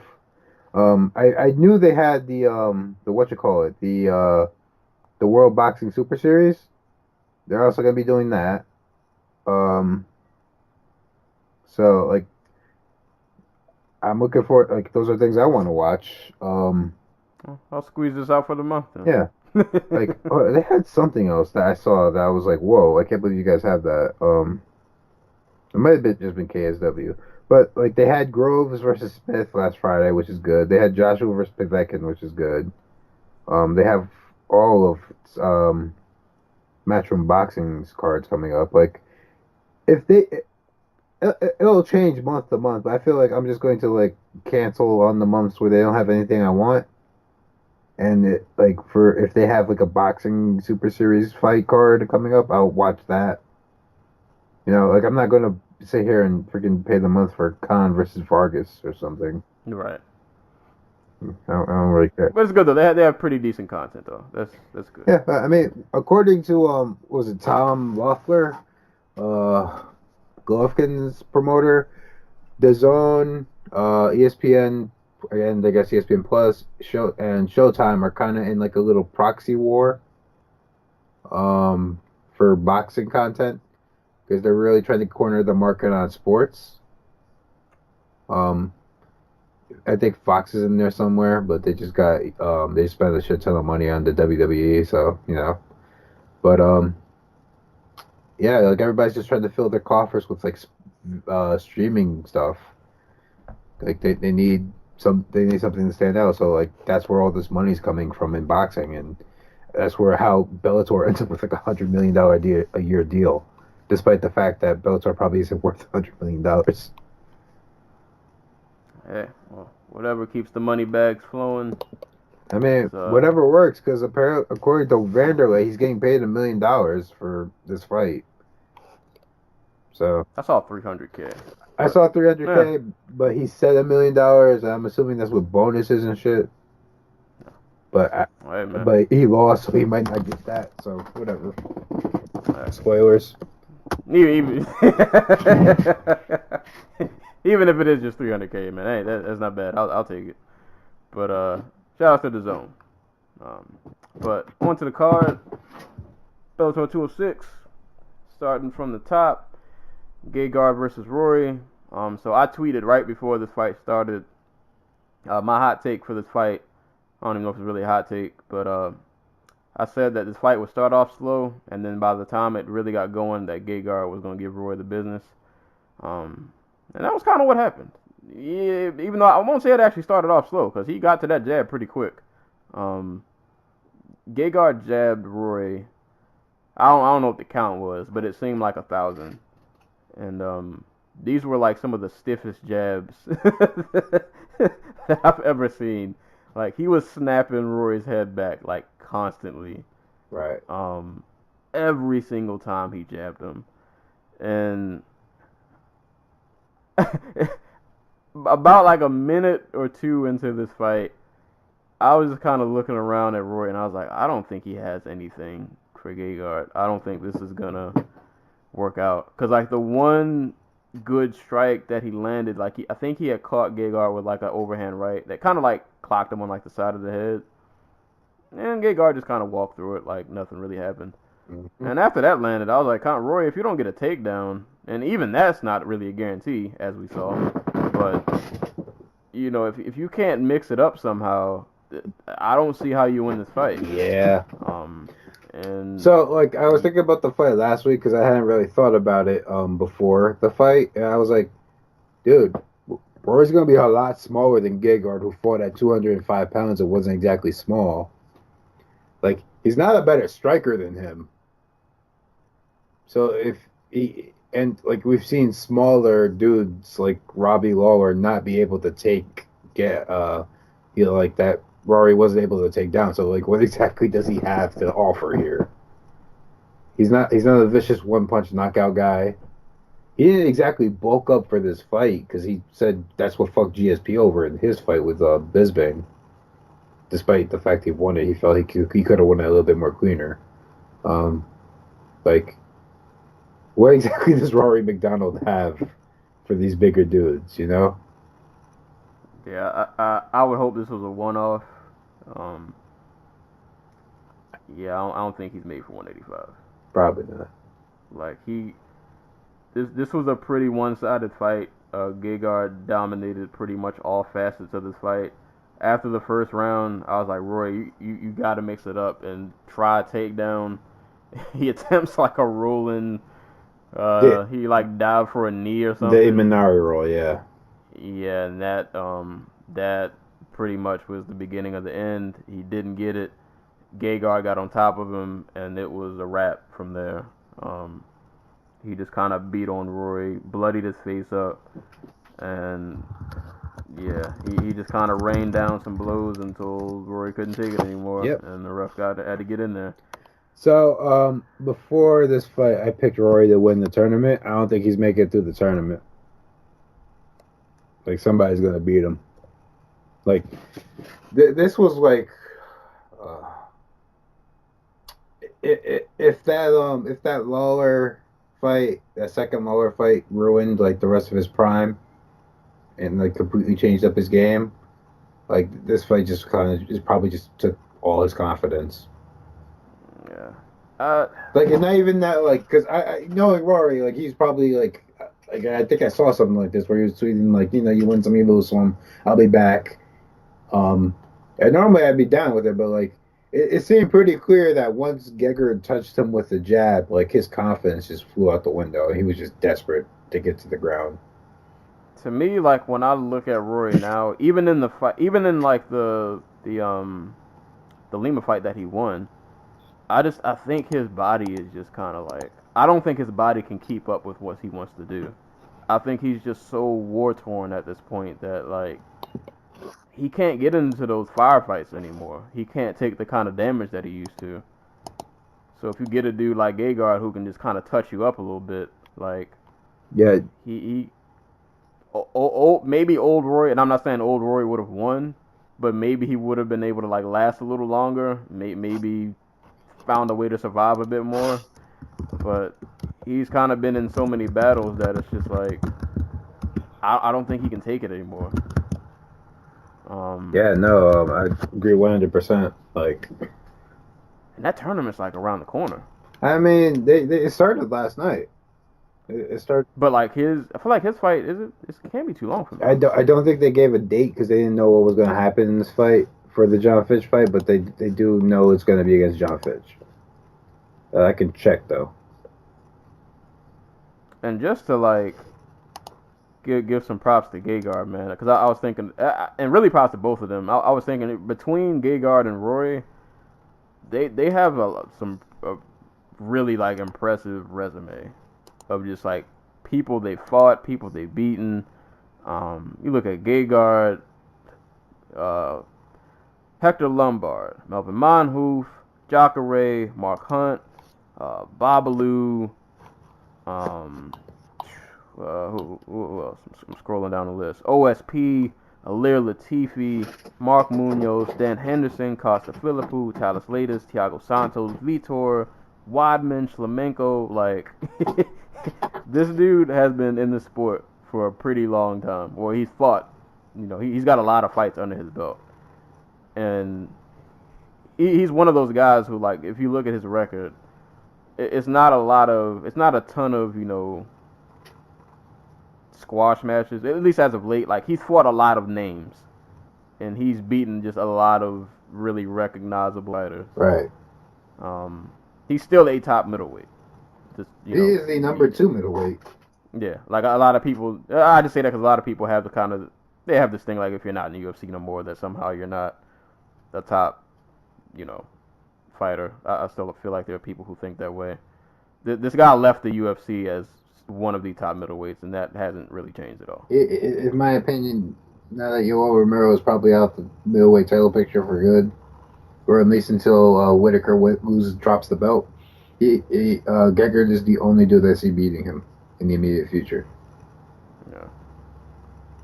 So, shout out to Gegard. I think I saw something where he said, not Carvalho. He thinks Lovato Jr. Machida with some serious drug testing, and then probably 205. Yeah, I remember seeing that. At this point, he could legit go up to 205 and probably take that one too. So, hold on, who's 205 champ right now? I always forget. Bader. Is it Bader? It's still Bader. That'll be interesting. Right? Bader, Davis, Kickball rematch.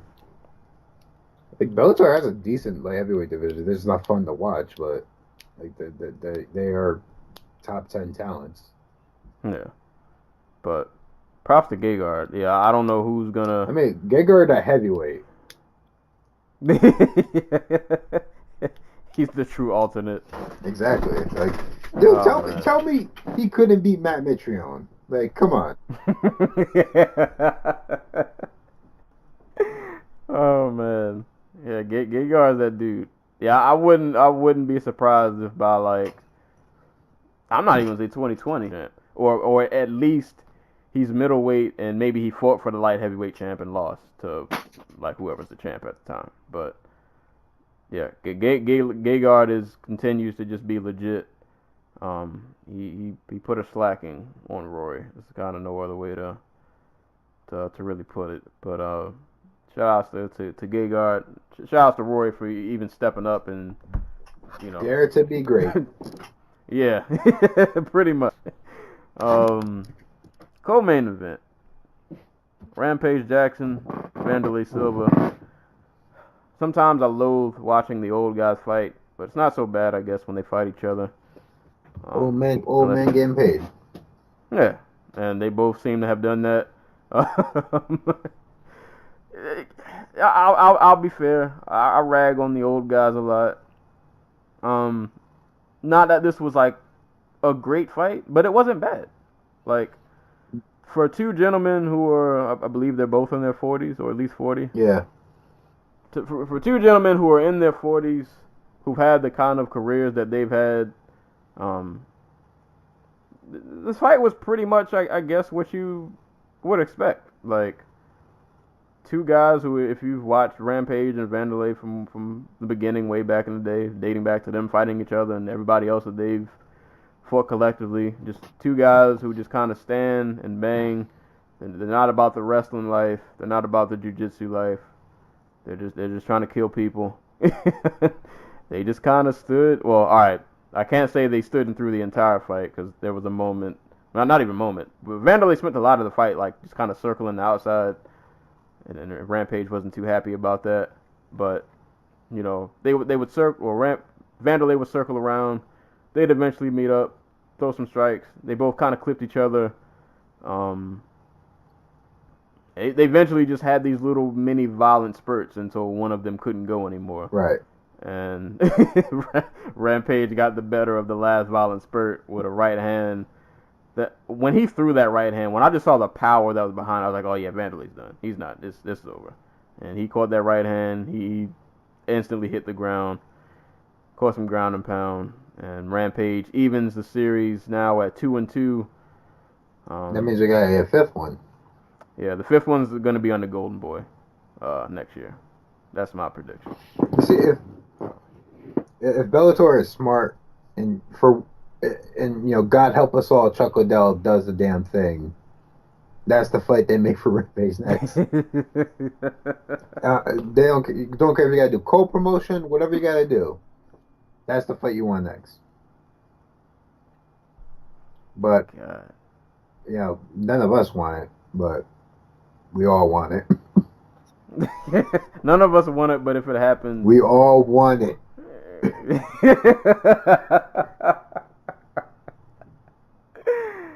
Oh man. Yeah, because a lot of dudes who Rampage probably should be fighting, are inexplicably in UFC title contention. Shouts to Little Nog, and Shogun, or have finally just wisened up and just retired. Shouts to Mike Bisping. Well, yeah. Belfort's out there, presumably a free agent finally, maybe if he's to be believed. Those two could probably throw down. Though, you know what? I don't know though, because I feel like if they throw down outside the UFC, we're gonna get a TRT tour. He's gonna be back. Does anybody really care? Probably not. But I mean, he's gonna be in a soccer stadium in Brazil. Let's be real. They have all of their Brazilians on that card. We have Machida. Vander Silva.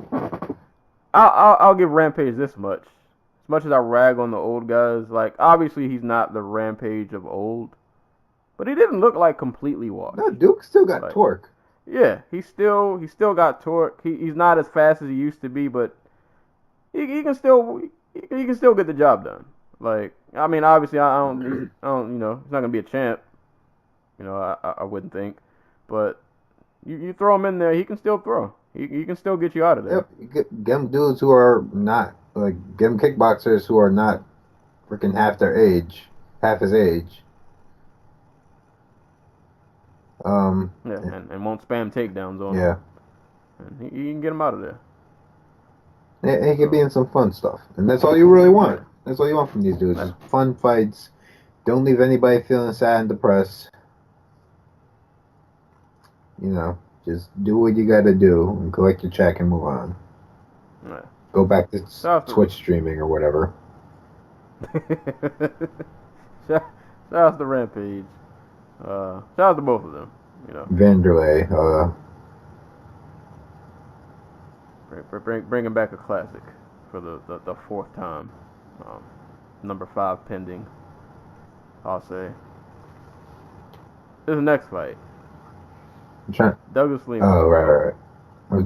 Douglas Lima and Koreshkov. Andre Clo. This was an interesting. I feel like all of the things that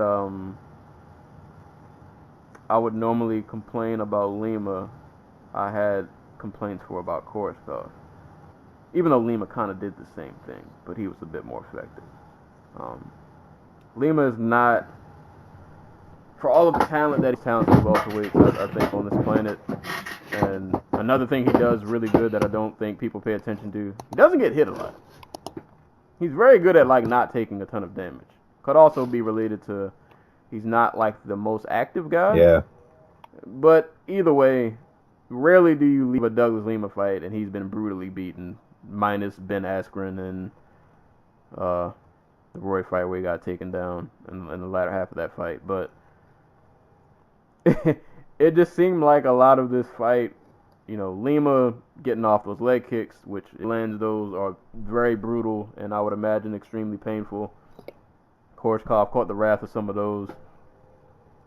I just don't really know what, looking at the fight, like what Koreshkov's game plan was. He pushed him against the fence a lot, and shout outs to Lima, had the Jose Aldo takedown defense going. Like he was not getting taken down. Like he was finding his way, stuffing takedowns, getting out of bad spots, hopping on his leg a lot, managed to not get takedown. So shout outs to him for the takedown defense. But it seemed like I don't know what Koreshkov was trying to do, like other than push him against the fence. Take him down. Like but there was no.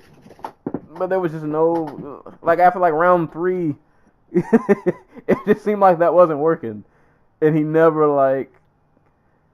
I mean, obviously Lima's the kind of guy you can't go in and blitz him because he's one of those rare cases that he's just as dangerous moving backwards as he is forward. Right. Like you move in, he'll step back and blast you, and next thing you know, I mean that's literally how their last fight went. Like Koreshkov got a bit overzealous, tried to go in. Lima, I think, had like his back against the cage and still ended up flatlining him. So he just possesses that kind of power that you always have to be wary of. But yeah, man, Koreshkov just he couldn't get any takedowns, and there was just kind of no plan B. And like I said, props to Lima. Takedown defense was on point. Leg kicks were on point. He wasn't the most active, but when he threw, he was effective. When they had exchanges, he seemed to get the better of them. He clipped Andre with a nice right hand that stumbled him. I think that was in like round 4. Stumbled him with a right hand. Lima just did more. He was able to do more and just get out more offense and land the harder and more effective shots. And Koreshkov just, once there was no takedown, there wasn't, I don't know much else. Yeah. Why are there fireworks going off outside? Is that what those are? Yes. I thought there was like a dog whining. No, those are fireworks. But yeah, those are my thoughts. Just really good performance from Lima. Like I said, it wasn't the most output, but like when he threw, he was effective. Great takedown defense, and he landed all of the hardest and cleanest and just most effective shots.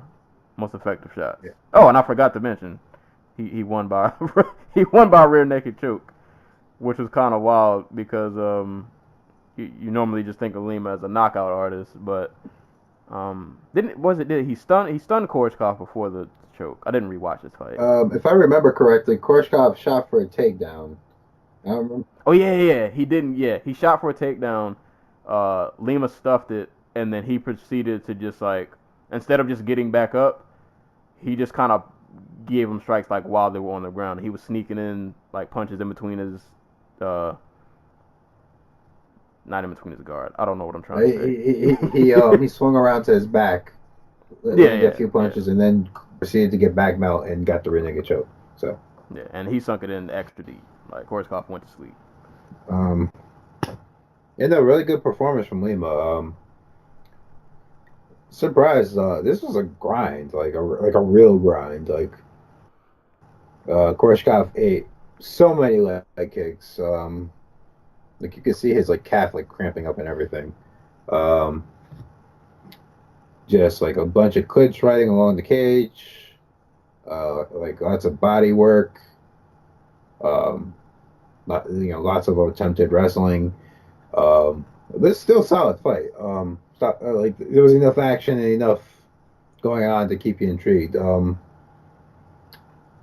Yeah, no, just like an all-around great performance from Lima because I think I had him winning either three of the first 4 rounds or all 4 of them. Like it was completely his fight.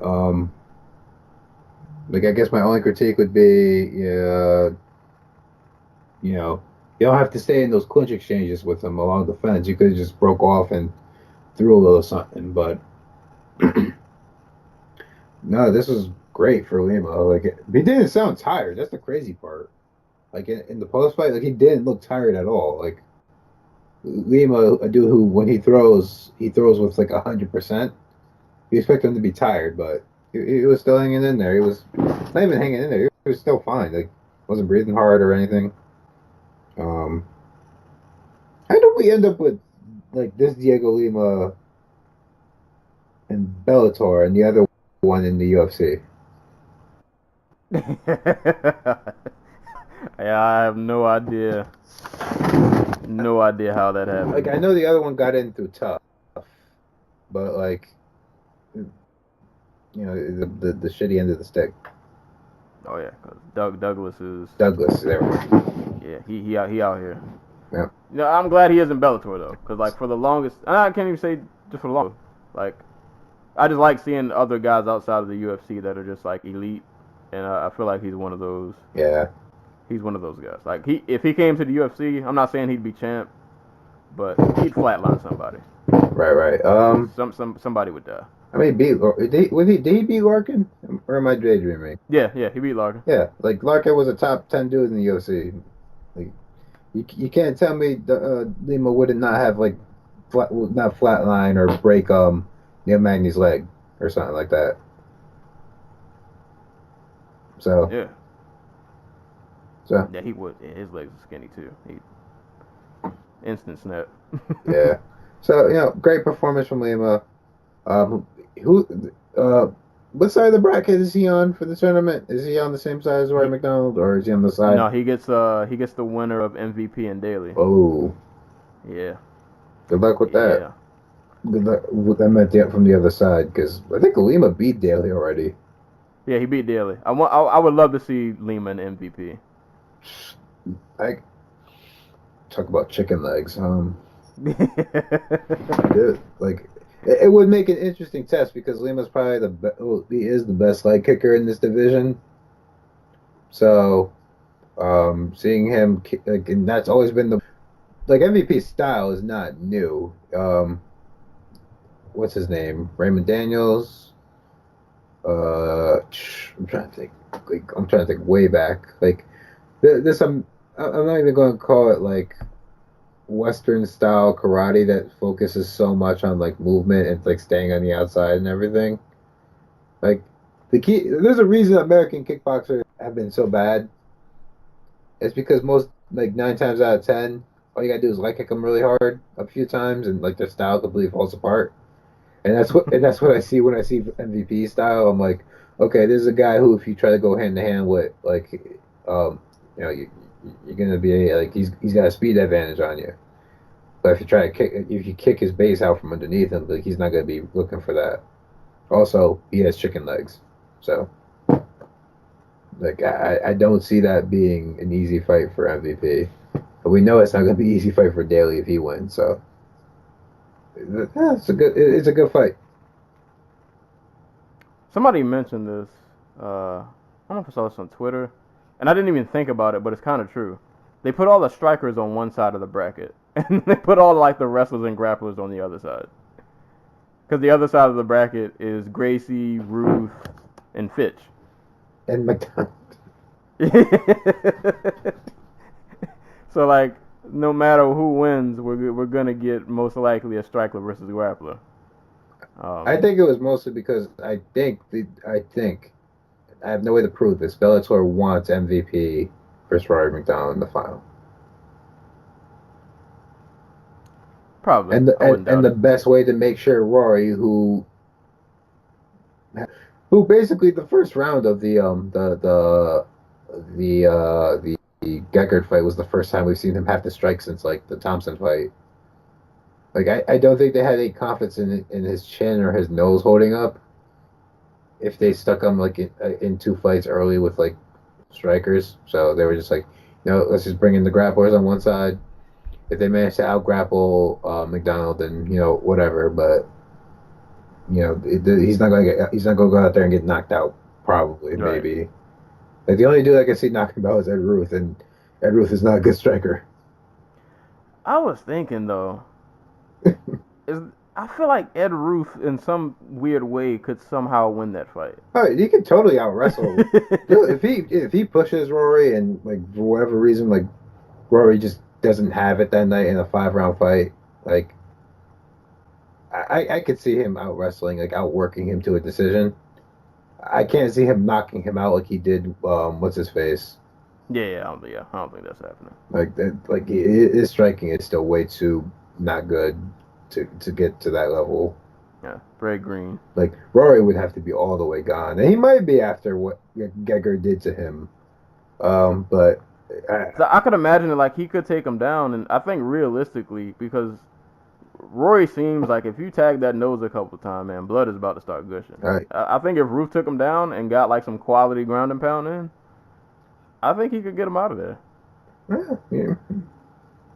I wouldn't bet money on it, but I mean, I see where you're coming from. Like Ruth could definitely get McDonald down, and like if he, like you said, if he clogs up that nose with just cartilage and blood, it's a tough ass night. Yeah. We'll see. We'll see how that goes. Interesting tournament though. But shout out to Lima, another great performance. Just alternate Eric Silva. I forgot about that. He's fighting Aaron Zarkin, right? Yeah. I think that is the match. That's fun. That's Eric Silva. Good times. Good time. Yeah. I'll move on. If I dwell on Eric Silva too long, I'll get sad.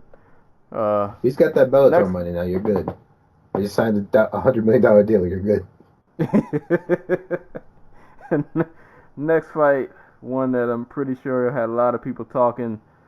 Aaron Pico and Leandro Higo fighting at 145 pounds. So it's be Higo moving up from bantamweight. Yeah, man. Pico pretty much pressured Higo the entire fight. But for Higo, man, Higo was definitely game. He tagged Pico a couple of good times, actually. He caught him with a nice couple of 1-2s. But Pico just continued to walk him down. And if Higo landed a 1-2, Pico was firing back, throwing all of his life into his punches. But one thing he did do that I liked, that I thought was smart, there was a flurry that they got into. Well, it was kind of a one-sided flurry. I think Pico had tagged Higo, and he had him up against the cage, and he was unloading on him. Like, he was going to up. I really like his combination because he goes from uppercut to body. I love, like, just his body work.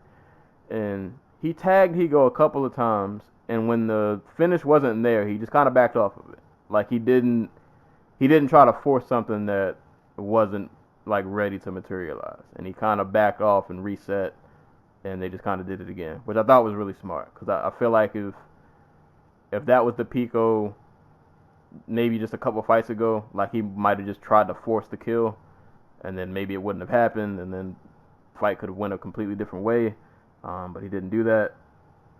And Higo was game, but man, Pico just kept stalking this man down. He was not letting him breathe, and he caught Pico with a right hand that kind of just, it was a Pico shot. Yeah. Yeah. Like, I don't know how any of this works out for Pico, like, developmentally. Like, I like what happens when he has to fight somebody he can't put away in the first round. But at the same time, Higo is not somebody who, even if he is moving up a division, you should be able to put away in the first round your 5th fight in your pro career. So who knows? Who knows? Really impressive win, obviously. Do you just, like, bite the bullet and have him fight like a Pat Kern or a Daniel Strauss? And that was what I was trying to, like, say to Stoves in our group chat, and I posted on Twitter too. Like, Higo, I get it, he was coming up from 35, but Higo's a former title challenger, one of the top talents in there. If you steamroll a guy like that, albeit y'all are in different divisions, but it is what it is. You steamroll a guy like that and you finish him in the fashion that Pico did, you can't then double back and go back to fighting the Joe Schmoes of the universe. And in my opinion, Right. You beat a name like Higo, you have to. You're in with the sharks now, basically. Like, you kind of got to swim amongst the crowd now. There's no turning back. You can't go back and just fight some random. Which is what he wants. So. Yeah, and I mean, he's kind of one of those cases where I guess it's just we kind of just has to see what happens. Like, maybe not a title shot, but I would say like a guy like a Curran or Weichel, give him somebody who's been a champ, who's kind of been there, done that, who's fought the best of the best, and who still has something left in the tank to offer. Because I think that's kind of the only way we'll. I mean, obviously, and it's not to downplay Higo, because this is definitely, I think, his biggest win. Because this is the biggest name that he's fought in terms of recognition. But, yeah, I think at this point you got to give him somebody like a Curran or Weichel, just somebody in that. What about like a Justin Lawrence? I'm not mad at that. Lawrence not a champ, but somebody who's pretty battle tested, who's shown that he can hang. He can hang in that.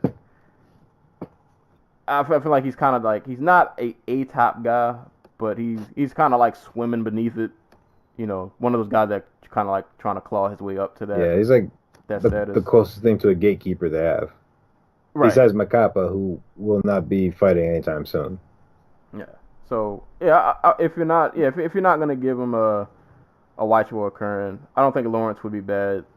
But I mean, if he fights a guy like Lawrence and he he steamrolls him and we get kind of the same result that we got from this fight, I think at that point you have to throw him in with the top guys. Like, seeing how good he actually is like, it's kind of sad that like he got that fight with Freeman first, because if I feel like if it wasn't for that, there would be some big buzz around him. Like, he might have been in the title shot already. Yeah.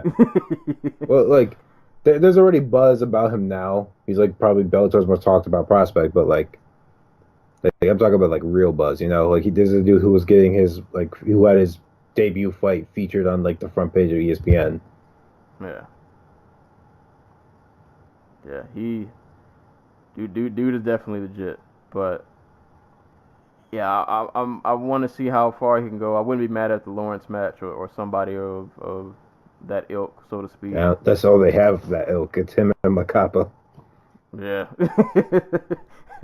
After that, it's champ or die, pretty much. Former champs But Emmanuel Sanchez and Henry Corrales. He's still there. All right. So I wouldn't mind the. Well, no, Sanchez is probably about to fight for himself. yeah, he's fighting in Israel. Yeah. I wouldn't mind the Corrales fight. I think that's another guy you could throw in there. Somebody who's been around the game for a while, who wouldn't be so quick to back down, like would give him a fight.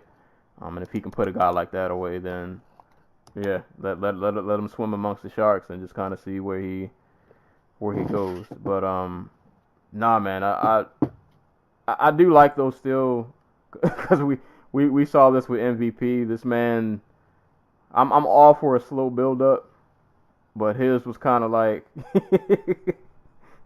I don't know. I think there's just part of it is, one, MVP can't stay healthy, presumably because, again, he has chicken legs, and just like tripping will cause him to like tear his ACL. But like Bellator doesn't have the luxury of like the UFC, where they have like 50 guys in each division, and they're like 20 dudes who are just kind of not title contender material, but are really tough and really good. Right. Like, there are only so many Tim Means out there for like Bellator to snatch up.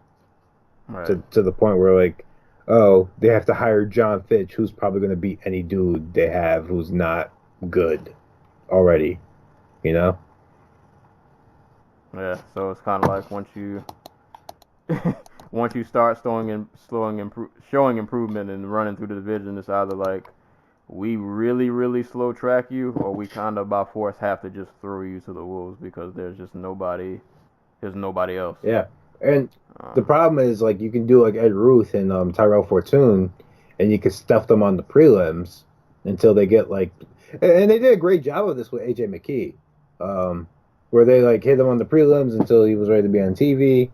Then he got on TV. Now he's headlining shows against like top talent, and now like people are actually like buzzed about him fighting Pitbull eventually, maybe.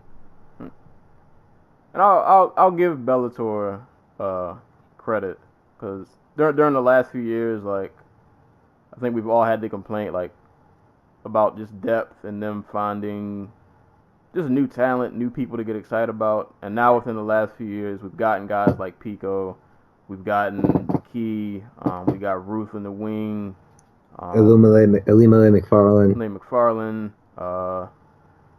You know, we're getting they're getting like homegrown talent, and I think they're like finally kind of figuring out how to kind of work these guys. Like you said, you had McKee on the prelims for a while. Now he's headlining, he's doing his thing. They put I think they know what they have with Pico, so they put him on a pretty big stage on a really big card, and put him on a main card on a good slot, so a lot of eyes could see him.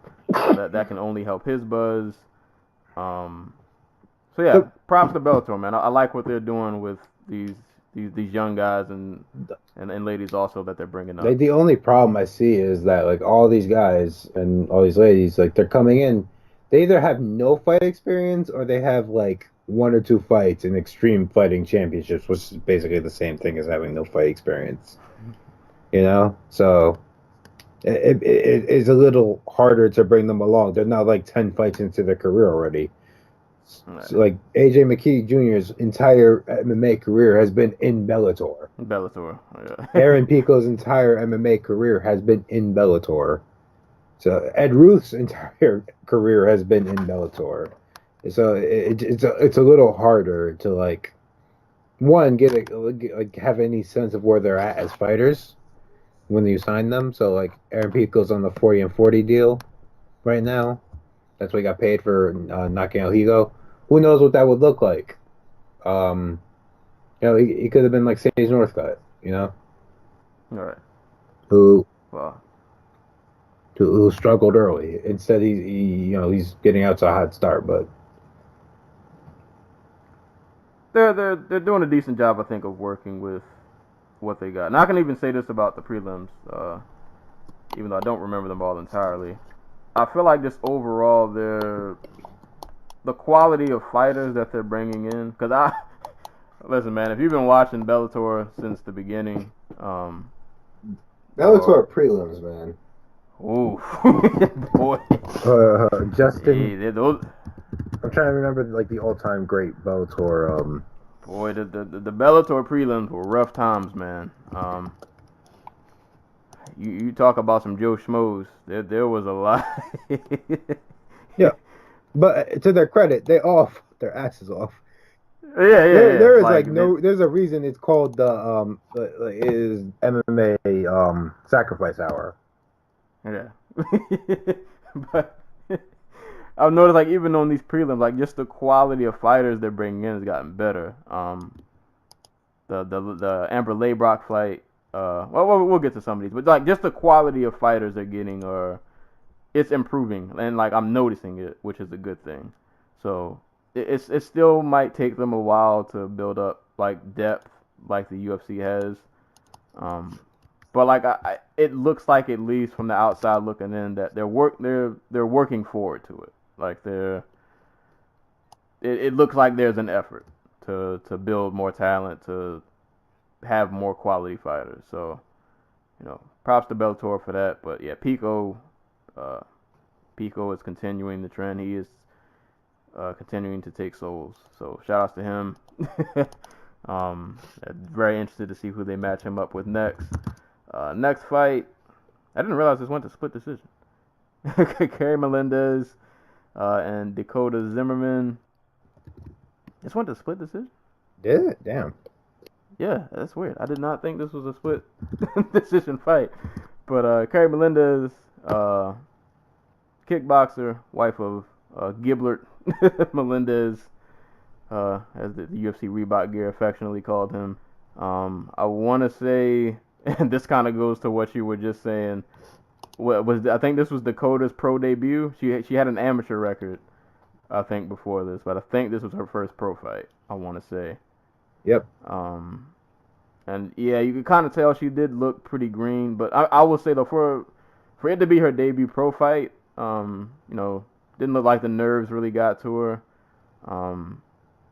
You could tell that there's talent and skill there, but there's a lot of room still to grow and improve. Melendez, if you know her, she's tiny, but she can hit pretty hard for somebody her size. So she was definitely looking to put the pause on Dakota. She got off a good amount of decent strikes, but Dakota was working the takedowns. Unfortunately, it seemed like for Dakota, it was weird. I don't know if you noticed this between Big John and Morrow. So clearly in the first round, like, Kerry landed all of the effective strikes. Like, when it was on the feet, Kerry touched her up. I think she had caught Dakota with a couple elbows on the ground also. It seemed like Dakota's game plan was like, I think she's like a jiu-jitsu white belt. So she's like, I'm just gonna, try to work the submission game. Which, alright, cool. Good strategy if you can't really hang on the feet and it's not going your way. So she'd get a takedown on Kerry, and she would proceed to hold her. Like, literally wrap her legs around her waist, arms around the neck, and I'm going to hold you. And it was really weird to just kind of watch her hold Melendez for these long stretches of time. I think she went for an armbar in the first, I want to say. Yeah. Yeah. I think she went for an armbar, and she had it belly flat at one point, I think, but Kerry got out of it. And Big John and Morrow had a moment where Morrow was like, well, who'd you score that round for? And he was like, 10-9 Dakota. And Morrow was like, why? And then there's just this long 15 seconds of silence. And nobody says anything. Yeah, I don't know how he gave her that first round, because outside of the armbar, she literally didn't really do much of anything effective, which is I was kind of puzzled as to how this was a split decision because Carrie landed all of the most effective strikes. Like Dakota was trying to work submissions, but she literally she didn't really land anything, and she just literally held a lot. So yeah, that's kind of how that fight went. It was kind of weird, but Carrie got the win. Yep. I really don't have anything to say about it, to be honest. Like Karen Melendez looks like somebody who's gotten to hang around with a lot of top level coaching. She looks like she's in great shape. The other girl, I remember on commentary they were talking about, she had taken 2 years off since her amateur career, but in the 2 years that she's been gone, she's been doing boxing. She did Golden Gloves, and she was doing grappling tournaments every weekend. She didn't look like it. Not trying to be mean or anything. Like you said, she was doing a whole lot of holding when it feels like she should have been trying to get up from the bottom. But she didn't put in a bad performance for her debut at all. It was just a weird fight. You know what made it feel really weird? This was in the middle of a card where you had someone like Aaron Pico and Douglas Lima and Andre Koreshkov and Rory McDonald and Gegard Mousasi. Kind of fell out of place, Yeah, tons of experience, and then you kind of get whiplash. I mean, albeit Melendez was, I want to say, I think she's experienced in kickboxing, but in MMA she's only had how many fights? Two or three? Yeah, it was like CM Punk and Michael Jackson on that UFC card where they were just booked in the middle. This doesn't seem like the thing I was watching 15 minutes ago. That wasn't that bad. I won't give it that. I'll give them more. It wasn't bad. It was fine. It was fine for what it was, which was their first fight on not both of their first fights, but one of their first fights. It was fine. I mean, and I think I'm pretty sure. I don't think Bellator really has it. I think they want to build Melendez into something, which is weird because she's 34. And the division that she fights in currently doesn't have their entire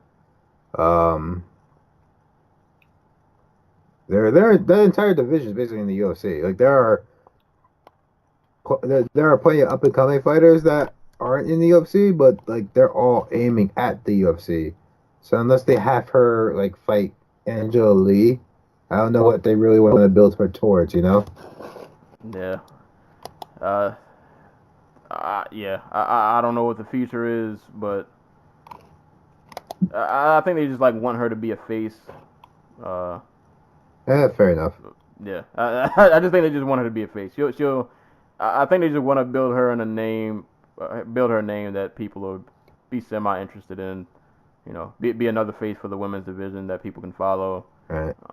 And hopefully with the power that she has, maybe she can give you some highlight reels eventually. But either way, she got the W. Real quick, I just remembered the all-time great Bellator prelim fight. It was Justin Baseman versus Herman Torello. Those sound like Bellator prelim names. Yep. But that was the greatest Bellator prelim of all time. Go watch it. It was amazing. Oh man! And to round out the main card, Gaston Bolanos and Cedro Gutierrez. Probably butchered that name. Why don't I remember a lot of this fight? I think I watched this twice. All I remember is the sequence where Bolanos did his little Anderson Silva. He dodged 3 punches while walking backwards and just kind of ducking his head around. That's how you know this fight was evenly matched. I don't remember much of what Gutierrez did. I don't know if he did a whole lot. He did his job, which was to lose. I just remember Bolanos doing Bolanos things like after he did that like Matrix dodge, He threw him to the ground. he just tosses him like a little kid to the ground. Yeah, I wish I honestly don't remember this fight in much detail, other than like it was clear from the beginning that Bolanos was gonna win this. It was just a matter of time before the finish happened, and we got that in the second round. I mean, I remember what I have to remember is that the Peruvian won, and he looked amazing. But he also fought. What's this man's name? Sidro Gutierrez. Like I'm happy for Bolanos. Like he seems like a talented dude. He's only 26, and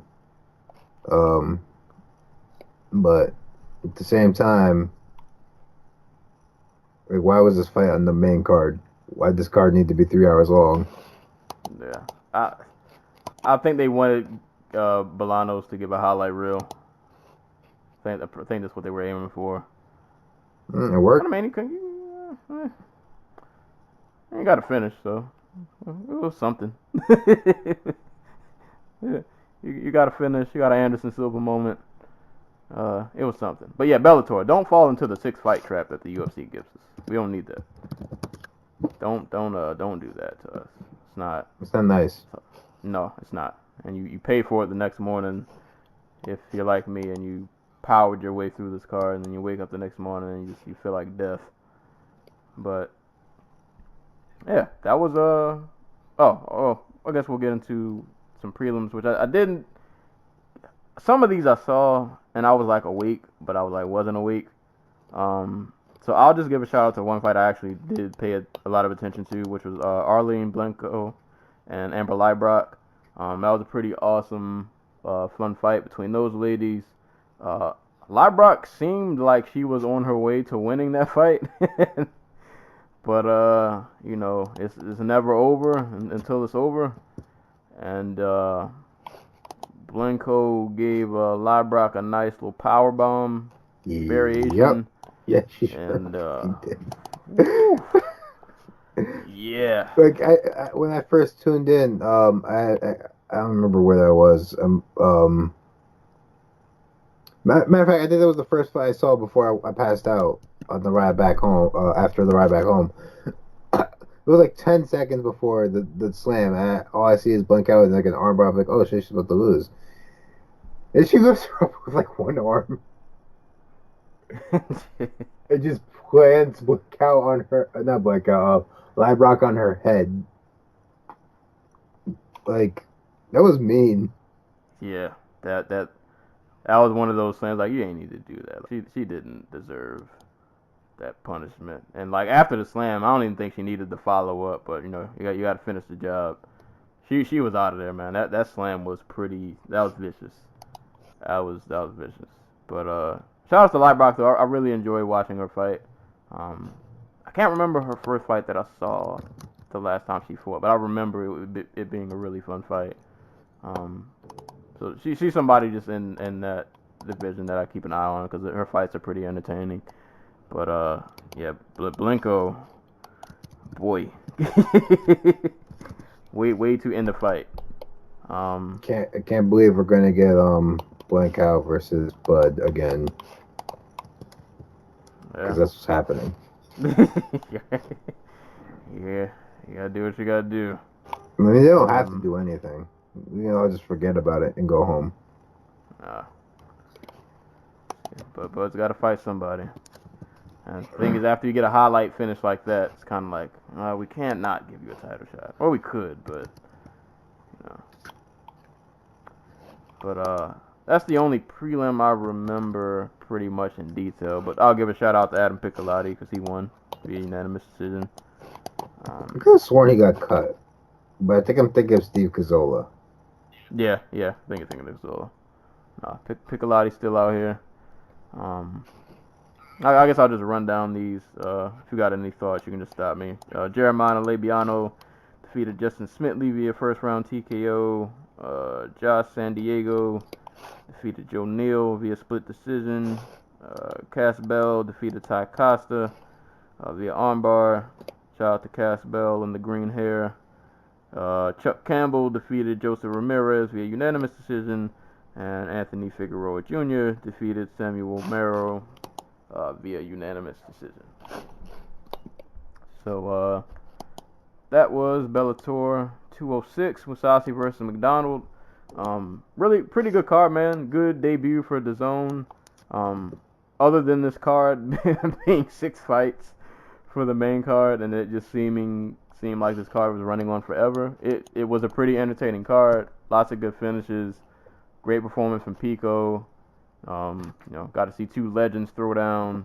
Musasi put on a dominant performance. It was a pretty fun night. I thought good debut for DAZN, and a pretty good look for Bellator. Yeah, I hope it does well for them. Like, then they kind of need this to go well. Yeah. With TV ratings not being what they need to be. Going back to just Bellator getting preempted by Peppa Pig in the UK. Like, who put, like, that had to be somebody at Channel 5 just not getting the memo that there were 2 25-minute fights on this card. Right? Somebody had to get the pink slip after that. Because, like, that's the worst part. The main event didn't even go as far as it was supposed to go. It was supposed to be like a 25-minute fight. It only went to the second round. Like, the co-main event was a 15-minute fight. It only went to the second round. Like, they easily could have got this in the time window, but they chose not to start until literally 1 o'clock in the morning here in the U.S. And the East Coast. And I'm just curious, like, why? There's no TV. Like, were there ads last night on DAZN? Like, I don't even remember. I don't either. Like, there might have been ads for, like, other fights or other DAZN programming, but, like, that, I don't remember anything like, like, hey, go eat at Burger King, you motherfucker. Like, like, I don't remember anything like that. So, like, why did this card need to be 3.5 hours long? Yeah, I don't know why that went down. So somebody had to get the white box and the pink slip after that. Yeah. Yeah, you can't. Maybe they did it on purpose. Maybe they just got some personal vendetta. Maybe they was just like, if you're gonna stay up 4 hours for a UFC card, you're gonna stay up 4 hours for us. I wouldn't know you'd do it because you have no self-control. Or maybe somebody they don't really like MMA, and they just wanted Peppa Pig to just kind of take over. They were tired of the violence. They had to even out the playing field. Yeah. Ugh. I mean, Peppa Pig. Peppa. the only thing I've ever seen from Peppa Pig is that one scene where she calls her friend to complain about not being able to whistle, and then her friend whistles for the first time on her first try, and Peppa immediately hangs up on her.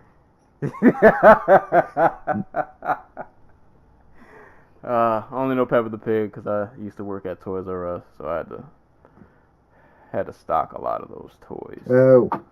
We had to stack a lot of the books at the library, bro. She is very in demand. Yeah, she is. Peppa is really hot in these streets. Dude, I don't know. she is. She's like one of the biggest YouTube channels. Like, it's really weird. Like, I guess her episodes just fit perfectly into YouTube. Peppa's out here. Peppa out here getting that money. Yeah, man, that's pretty much it for the fights. But before we get out of here, man, let's do a few predictions, because next week is the big one, UFC 229.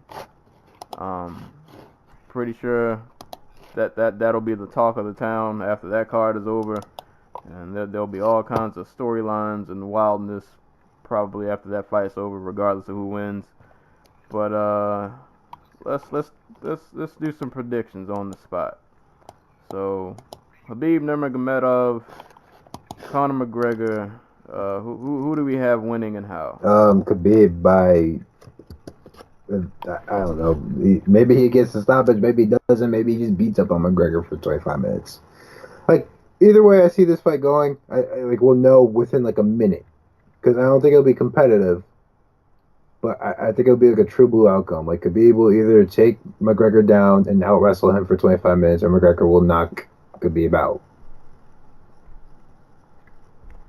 So, yeah, this is a hard one for me. I'll say no matter who wins, it's going to be a stoppage. Somebody's not making it out of this fight alive.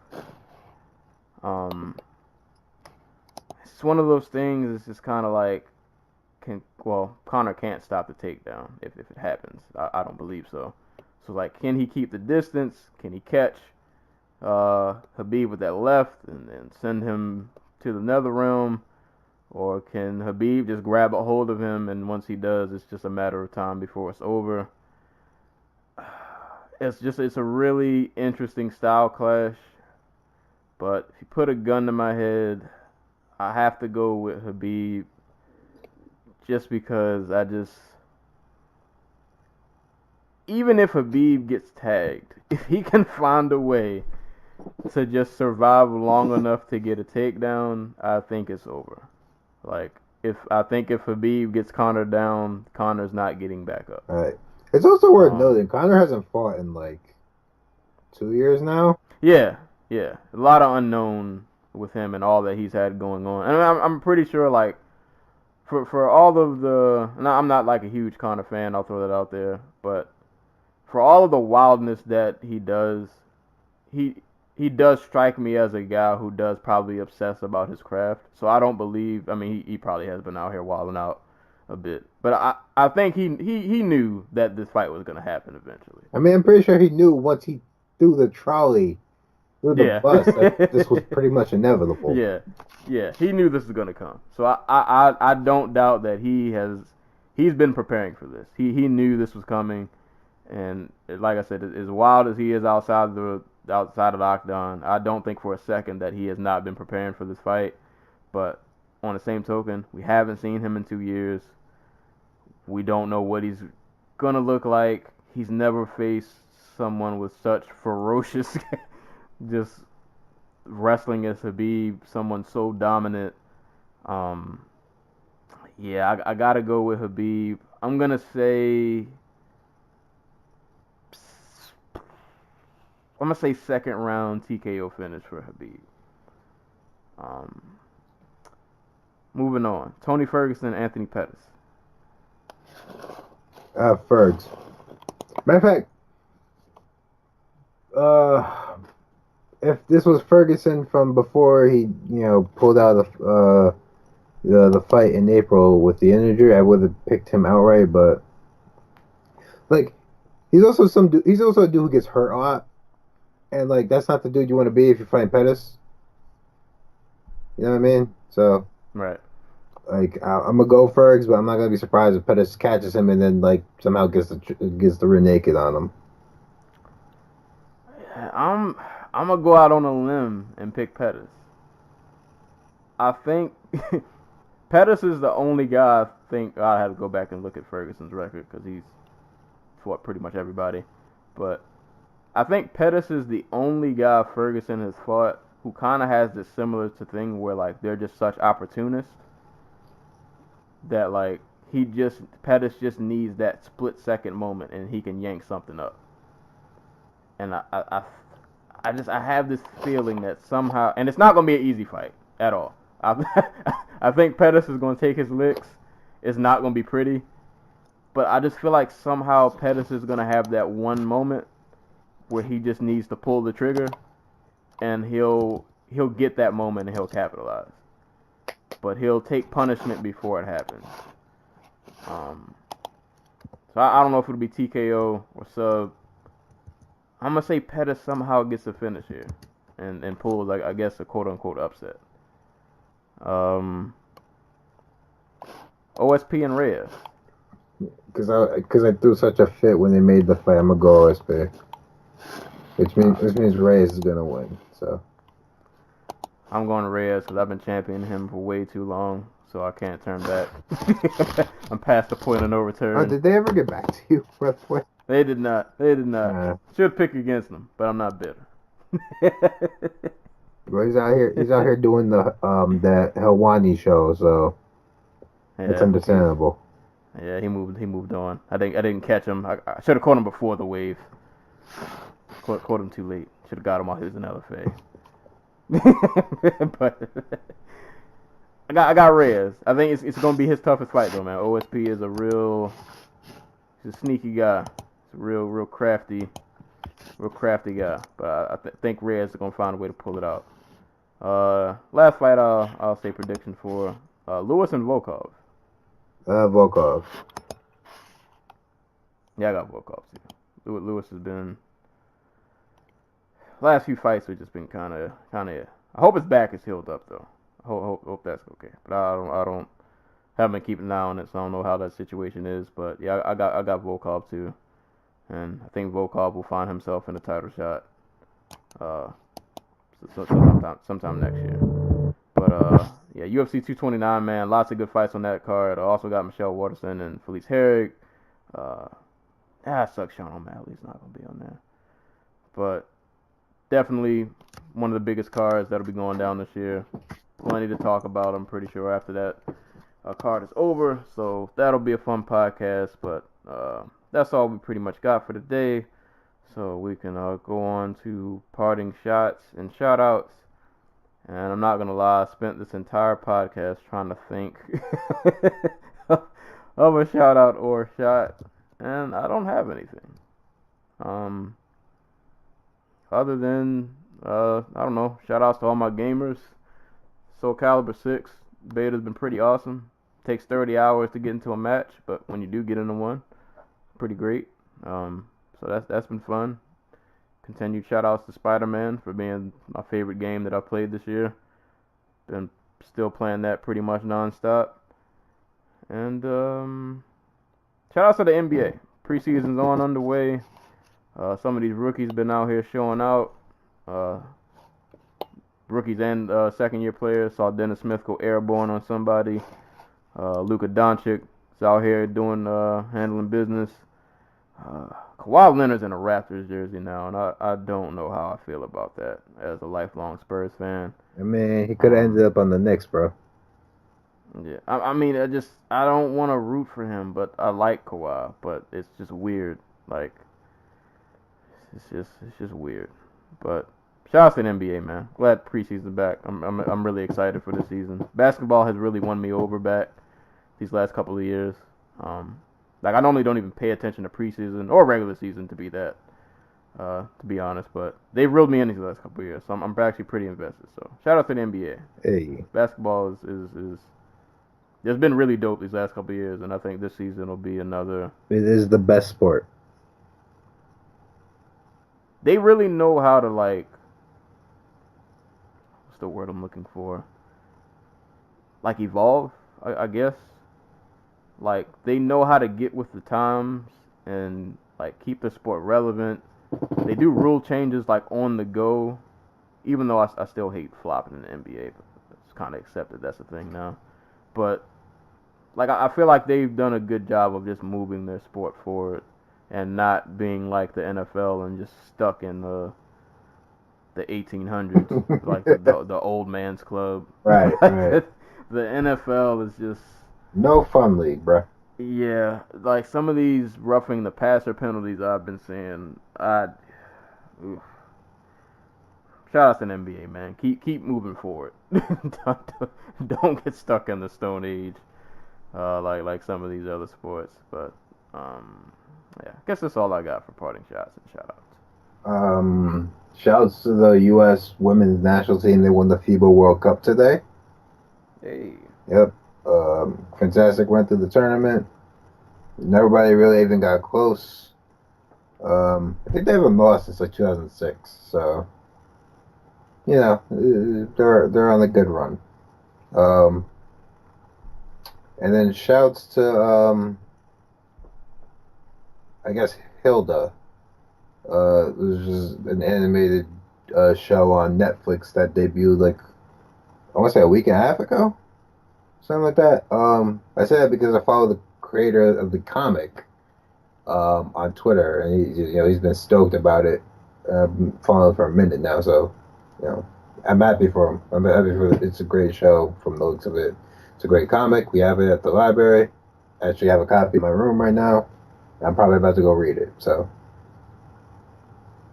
just good vibes for good people doing good work. There you go. Oh, and I guess real quick, I'm glad you said that. Speaking of books and all that good stuff, if I can get on the ball tomorrow, which would be by the time you hear this, tomorrow will have happened. But my book rollout, man, I'm starting hopefully tomorrow, which would be Monday the 1st. I'll be recording a series of podcast episodes that'll be more creative themed in terms of writing and just things I've learned in the process of writing this book. I'm hoping to record the first installment of that tomorrow and put that out this week so that I can get this little mini promo run going. And then I'll be gearing up, hopefully, stars align, book release by the end of this year. I want it to be in November. I don't know. That might not happen. Might have to be December. But we'll see. But either way, book rollout's coming. So yeah, that'll be a thing. Yeah. So just be on the lookout for that. And more album reviews are coming. Lupe Fiasco, Drogas Wave review should be out by the time you guys are hearing this. So give that a look. But that's pretty much it for today. So give the fights a look if you didn't get a chance to see them. Lots of good action went down this weekend. But that is all we got for today's episode of the Dojo Talk Podcast. As always, you can listen to us on YouTube, SoundCloud, iTunes. If you're on iTunes, please rate, subscribe, and leave a review. Check us out on Google Play. Hit us up on Facebook at the Dojo Talk Podcast Facebook page. Send questions to dojotalkpodcast@yahoo.com. Follow me on Twitter at Serial Sensei. I just realized I never throw your Twitter out there if you want people to follow you. I mean, they're free too, but at times, why would you want to?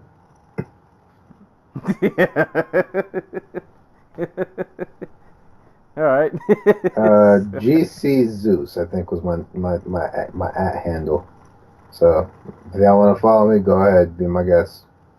There you go. But you've been warned.